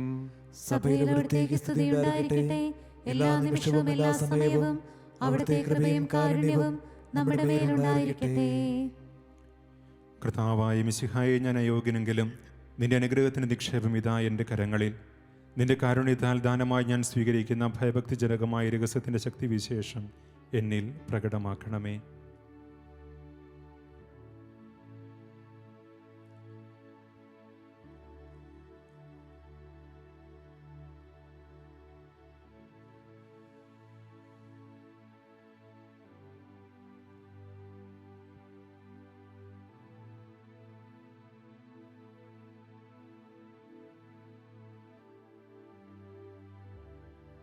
നമ്മുടെ കർത്താവ് യേശു മിശിഹായുടെ കൃപാവരം അവിടുത്തെ കാരുണ്യത്താൽ നാം എല്ലാവരിലും സമ്പൂർണ്ണമാകട്ടെ. എപ്പോഴും ആമേൻ. ആത്മാവിൽ നമുക്ക് ദിവ്യകാരുണ്യം സ്വീകരിക്കാം. ഓ എൻ്റെ ഈശോയെ, അങ്ങ് വിശുദ്ധ കുർബാനയിൽ സത്യമായും എഴുന്നള്ളിയിരിക്കുന്നുവെന്ന് ഞാൻ വിശ്വസിക്കുന്നു. എല്ലാ വസ്തുക്കളെയും കാൾ ഞാൻ അങ്ങയെ സ്നേഹിക്കുകയും എൻ്റെ ആത്മാവിൽ അങ്ങയെ സ്വീകരിക്കുവാൻ ഞാൻ ആഗ്രഹിക്കുകയും ചെയ്യുന്നു. ദിവ്യ കൂദാശയിൽ അങ്ങയെ സ്വീകരിക്കുവാൻ ഇപ്പോൾ എനിക്ക് സാധ്യമല്ലാത്തതിനാൽ അരൂപയിൽ എൻ്റെ ഹൃദയത്തിലേക്ക് അങ്ങ് എഴുന്നള്ളി വരണമേ. അങ്ങ് എന്നിൽ സന്നിഹിതനാണെന്ന് വിശ്വസിച്ച് ഞാൻ അങ്ങയെ ആശ്ലേഷിക്കുകയും എന്നെ അങ്ങയോട് പൂർണ്ണമായി ഐക്യപ്പെടുത്തുവാൻ ആഗ്രഹിക്കുകയും ചെയ്യുന്നു. ഒരിക്കലും അങ്ങയിൽ നിന്ന് അകലുവാൻ എന്നെ അനുവദിക്കരുതേ. ആമേൻ. വിശുദ്ധ യോഹന്നാൻ അറിയിച്ച നമ്മുടെ കർത്താവ് ഈശോ മിശിഹായുടെ പരിശുദ്ധ സുവിശേഷം. അത് സാപത്തിനുള്ള ഒരുക്കത്തിൻ്റെ ദിവസമായിരുന്നു. ആ സാപത്ത് ഒരു വലിയ ദിവസമായിരുന്നു. സാപത്തിൽ ശരീരങ്ങൾ കുരിശിൽ കിടക്കാതിരിക്കാൻ വേണ്ടി അവരുടെ കാലുകൾ തകർക്കാനും അവരെ നീക്കം ചെയ്യാനും യഹൂദർ പീലാത്തോസിനോട് ആവശ്യപ്പെട്ടു. അതിനാൽ പടയാളികൾ വന്ന് അവനോടുകൂടെ ക്രൂശിക്കപ്പെട്ടിരുന്ന 2 പേരുടെയും കാലുകൾ തകർത്തു. അവർ യേശുവിനെ സമീപിച്ചപ്പോൾ അവൻ മരിച്ചു കഴിഞ്ഞു എന്ന് കാണുകയാൽ അവൻ്റെ കാലുകൾ തകർത്തില്ല. എന്നാൽ പടയാളികളിൽ ഒരുവൻ അവൻ്റെ പാർശ്വത്തിൽ കുന്തം കൊണ്ട് കുത്തി. ഉടനെ അതിൽ നിന്ന് രക്തവും വെള്ളവും പുറപ്പെട്ടു. അത് കണ്ടയാൾ തന്നെ സാക്ഷ്യപ്പെടുത്തിയിരിക്കുന്നു. അവൻ്റെ സാക്ഷ്യം സത്യവുമാണ്. നിങ്ങളും വിശ്വസിക്കേണ്ടതിന് താൻ സത്യമാണ് പറയുന്നതെന്ന് അവർ അറിയുകയും ചെയ്യുന്നു. അവൻ്റെ അസ്ഥികളിൽ ഒന്നുപോലും തകർക്കപ്പെടുകയില്ല എന്ന തിരുവെഴുത്ത് പൂർത്തിയാകുവാൻ വേണ്ടിയാണ് ഇത് സംഭവിച്ചത്. മറ്റൊരു തിരുവെഴുത്ത് പറയുന്നു, തങ്ങൾ കുത്തി മുറിവേൽപ്പിച്ചവനെ അവർ നോക്കി നിൽക്കും. യഹൂദരോടുള്ള ഭയം നിമിത്തം യേശുവിൻ്റെ രഹസ്യശിഷ്യനായി കഴിഞ്ഞിരുന്ന അരിമത്തിയാക്കാരൻ ജോസഫ് യേശുവിൻ്റെ ശരീരം എടുത്തു മാറ്റാൻ പീലാത്തോസിനോട് അനുവാദം ചോദിച്ചു. പീലാത്തോസ് അനുവാദം നൽകി. അവൻ വന്ന് ശരീരം എടുത്തു മാറ്റി. യേശുവിനെ ആദ്യം രാത്രിയിൽ ചെന്ന് കണ്ട നിക്കോദേമോസും അവിടെ എത്തി. മീറയും ചെന്നിനായകവും ചേർന്ന ഏകദേശം 100 റാത്തൽ സുഗന്ധദ്രവ്യവും അവൻ കൊണ്ടുവന്നിട്ടുണ്ടായിരുന്നു. അവർ യേശുവിൻ്റെ ശരീരമെടുത്ത് യഹൂദരുടെ ശവസംസ്കാര രീതി അനുസരിച്ച് സുഗന്ധദ്രവ്യങ്ങളോടുകൂടെ കച്ചയിൽ പൊതിഞ്ഞു. അവൻ ക്രൂശിക്കപ്പെട്ട സ്ഥലത്ത് ഒരു തോട്ടമുണ്ടായിരുന്നു. ആ തോട്ടത്തിൽ അതുവരെ ആരെയും സംസ്കരിച്ചിട്ടില്ലാത്ത ഒരു പുതിയ കല്ലറയും ഉണ്ടായിരുന്നു. യഹൂദരുടെ ഒരുക്കത്തിൻ്റെ ദിനമായിരുന്നതിനാലും കല്ലറ സമീപത്തായിരുന്നതിനാലും അവർ യേശുവിനെ അവിടെ സംസ്കരിച്ചു. നമ്മുടെ കർത്താവായ മിശിഹായ്ക്ക് സ്തുതി. നമുക്ക് പ്രാർത്ഥിക്കാം. സമാധാനം നമ്മോടുകൂടെ. ഞങ്ങളുടെ കർത്താവായ ദൈവമേ, നിന്റെ സമാധാനം ലോകത്തിൻ്റെ നാനാഭാഗങ്ങളിലും സ്ഥാപിക്കണമേ. നിന്റെ കുരിശു വഴി തിരുസഭയെ ശക്തിപ്പെടുത്തുകയും അവരുടെ സന്താനങ്ങളെ സംരക്ഷിക്കുകയും ചെയ്യണമേ. ഞങ്ങൾ സഭയിൽ നിനക്ക് സ്തുതിയും ബഹുമാനവും ആരാധനയും എപ്പോഴും സമർപ്പിക്കുവാനിടയാകട്ടെ. സകലത്തിൻ്റെയും നാഥായ നീക്കും. എൻ്റെ കൈകളും കാലുകളും അവർ തുളച്ചു, എൻ്റെ അസ്ഥികളെല്ലാം അവർ എണ്ണി, അവർ എന്നെ ഉറ്റുനോക്കി. അവർ എൻ്റെ വസ്ത്രം പങ്കിട്ടെടുത്തു, മേലങ്കയ്ക്ക് വേണ്ടി അവർ ചിട്ടിയിട്ടു. കർത്താവേ, എന്നിൽ നിന്ന് അകന്നു പോകരുതേ, എൻ്റെ സഹായത്തിന് വേഗം വരണമേ. പിതാവിന് പുത്രനും പരിശുദ്ധാത്മാവിന് സ്തുതി, ആദ്യം മുതൽ എന്നേക്കും ആമേൻ. നമുക്ക് പ്രാർത്ഥിക്കാം. സമാധാനം നമ്മോടുകൂടെ. പിതാവിൻ്റെ മഹത്വത്തിൻ്റെ പ്രകാശവും അനാദിയിൽ ജനിച്ചവനും സൃഷ്ടികൾക്കും സമയത്തിനും അതീതനും സമയത്തിൻ്റെ പൂർണ്ണതയിൽ മനുഷ്യനായി അവതരിച്ചവനും യോഹന്നാനിൽ നിന്ന് മാമോദീസ സ്വീകരിച്ചുകൊണ്ട് തൻ്റെ പരസ്യജീവിതം ആരംഭിച്ചവനും അത്ഭുതങ്ങളും അടയാളങ്ങളും വഴി തൻ്റെ ദൈവത്വം തെളിയിച്ചവനും വിജയശ്രീ ലാളിതനായ ജെറുസലേം പട്ടണത്തിൽ പ്രവേശിച്ചവനും പീഡകൾ സഹിച്ച് ഇതേ ദിവസം കുരിശിൽ സ്വയം സമർപ്പിച്ചവനും 3-ാം ദിവസം ഉയർത്തെഴുന്നേറ്റ് ഉയർപ്പുള്ള പ്രത്യാശ ഞങ്ങൾക്ക് പ്രദാനം ചെയ്തവനുമായ മിശിഹാ കർത്താവേ, നിന്നെ ഞങ്ങൾ സ്തുതിച്ചാരാധിക്കുന്നു. സകലത്തിൻ്റെയും നാഥനും എല്ലാറ്റിൻ്റെയും പരിപാലകനുമായി നിന്നിൽ ഞങ്ങൾ പ്രത്യാശിക്കുകയും ശരണപ്പെടുകയും ചെയ്യുന്നു. അനുതാപത്തോടെ നിന്റെ മുമ്പിൽ നിൽക്കുന്ന പാപികളും ബലഹീനരുമായ ഞങ്ങളുടെ പാപങ്ങളും കുറ്റങ്ങളും ക്ഷമിച്ച് നല്ല കള്ളനോടൊപ്പം നിന്റെ രാജ്യത്തിന് ഞങ്ങളെയും അർഹരാക്കണമേ. നിന്റെ വിശുദ്ധ കുരിശിൻ്റെ ശക്തിയാൽ രഹസ്യവും പരസ്യവുമായ എല്ലാ വിപത്തുകളിൽ നിന്ന് ഞങ്ങളെ രക്ഷിക്കുകയും ചെയ്യണമേ, ഇപ്പോഴും എപ്പോഴും എന്നേക്കും.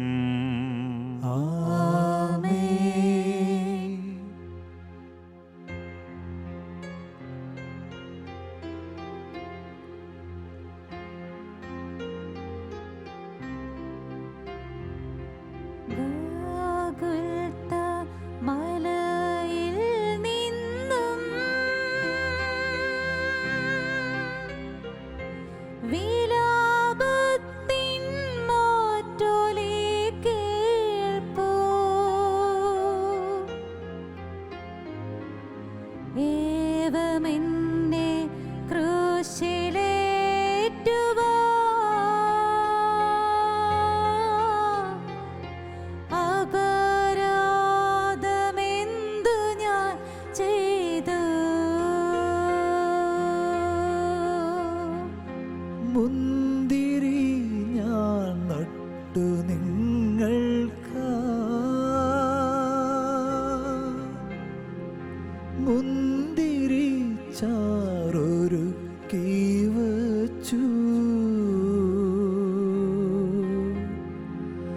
എങ്കിലും ഈ കയ്പുനീരല്ലേ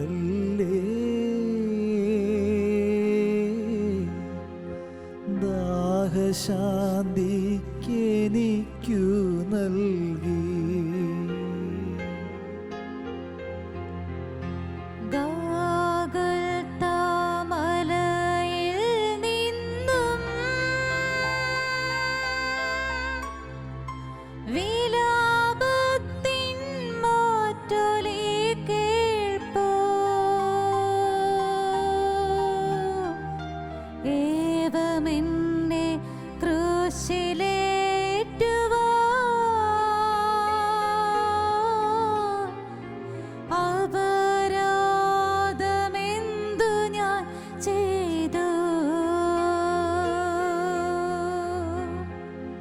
നിങ്ങളെ ഞാൻ ഉയർത്താൻ വന്നു, ക്രൂശിലെന്നെ തറച്ചു നിങ്ങൾ. മോക്ഷവാതിൽ തുറക്കാൻ വന്നു, ശിക്ഷയായൻ കൈകൾ ബന്ധിച്ചു.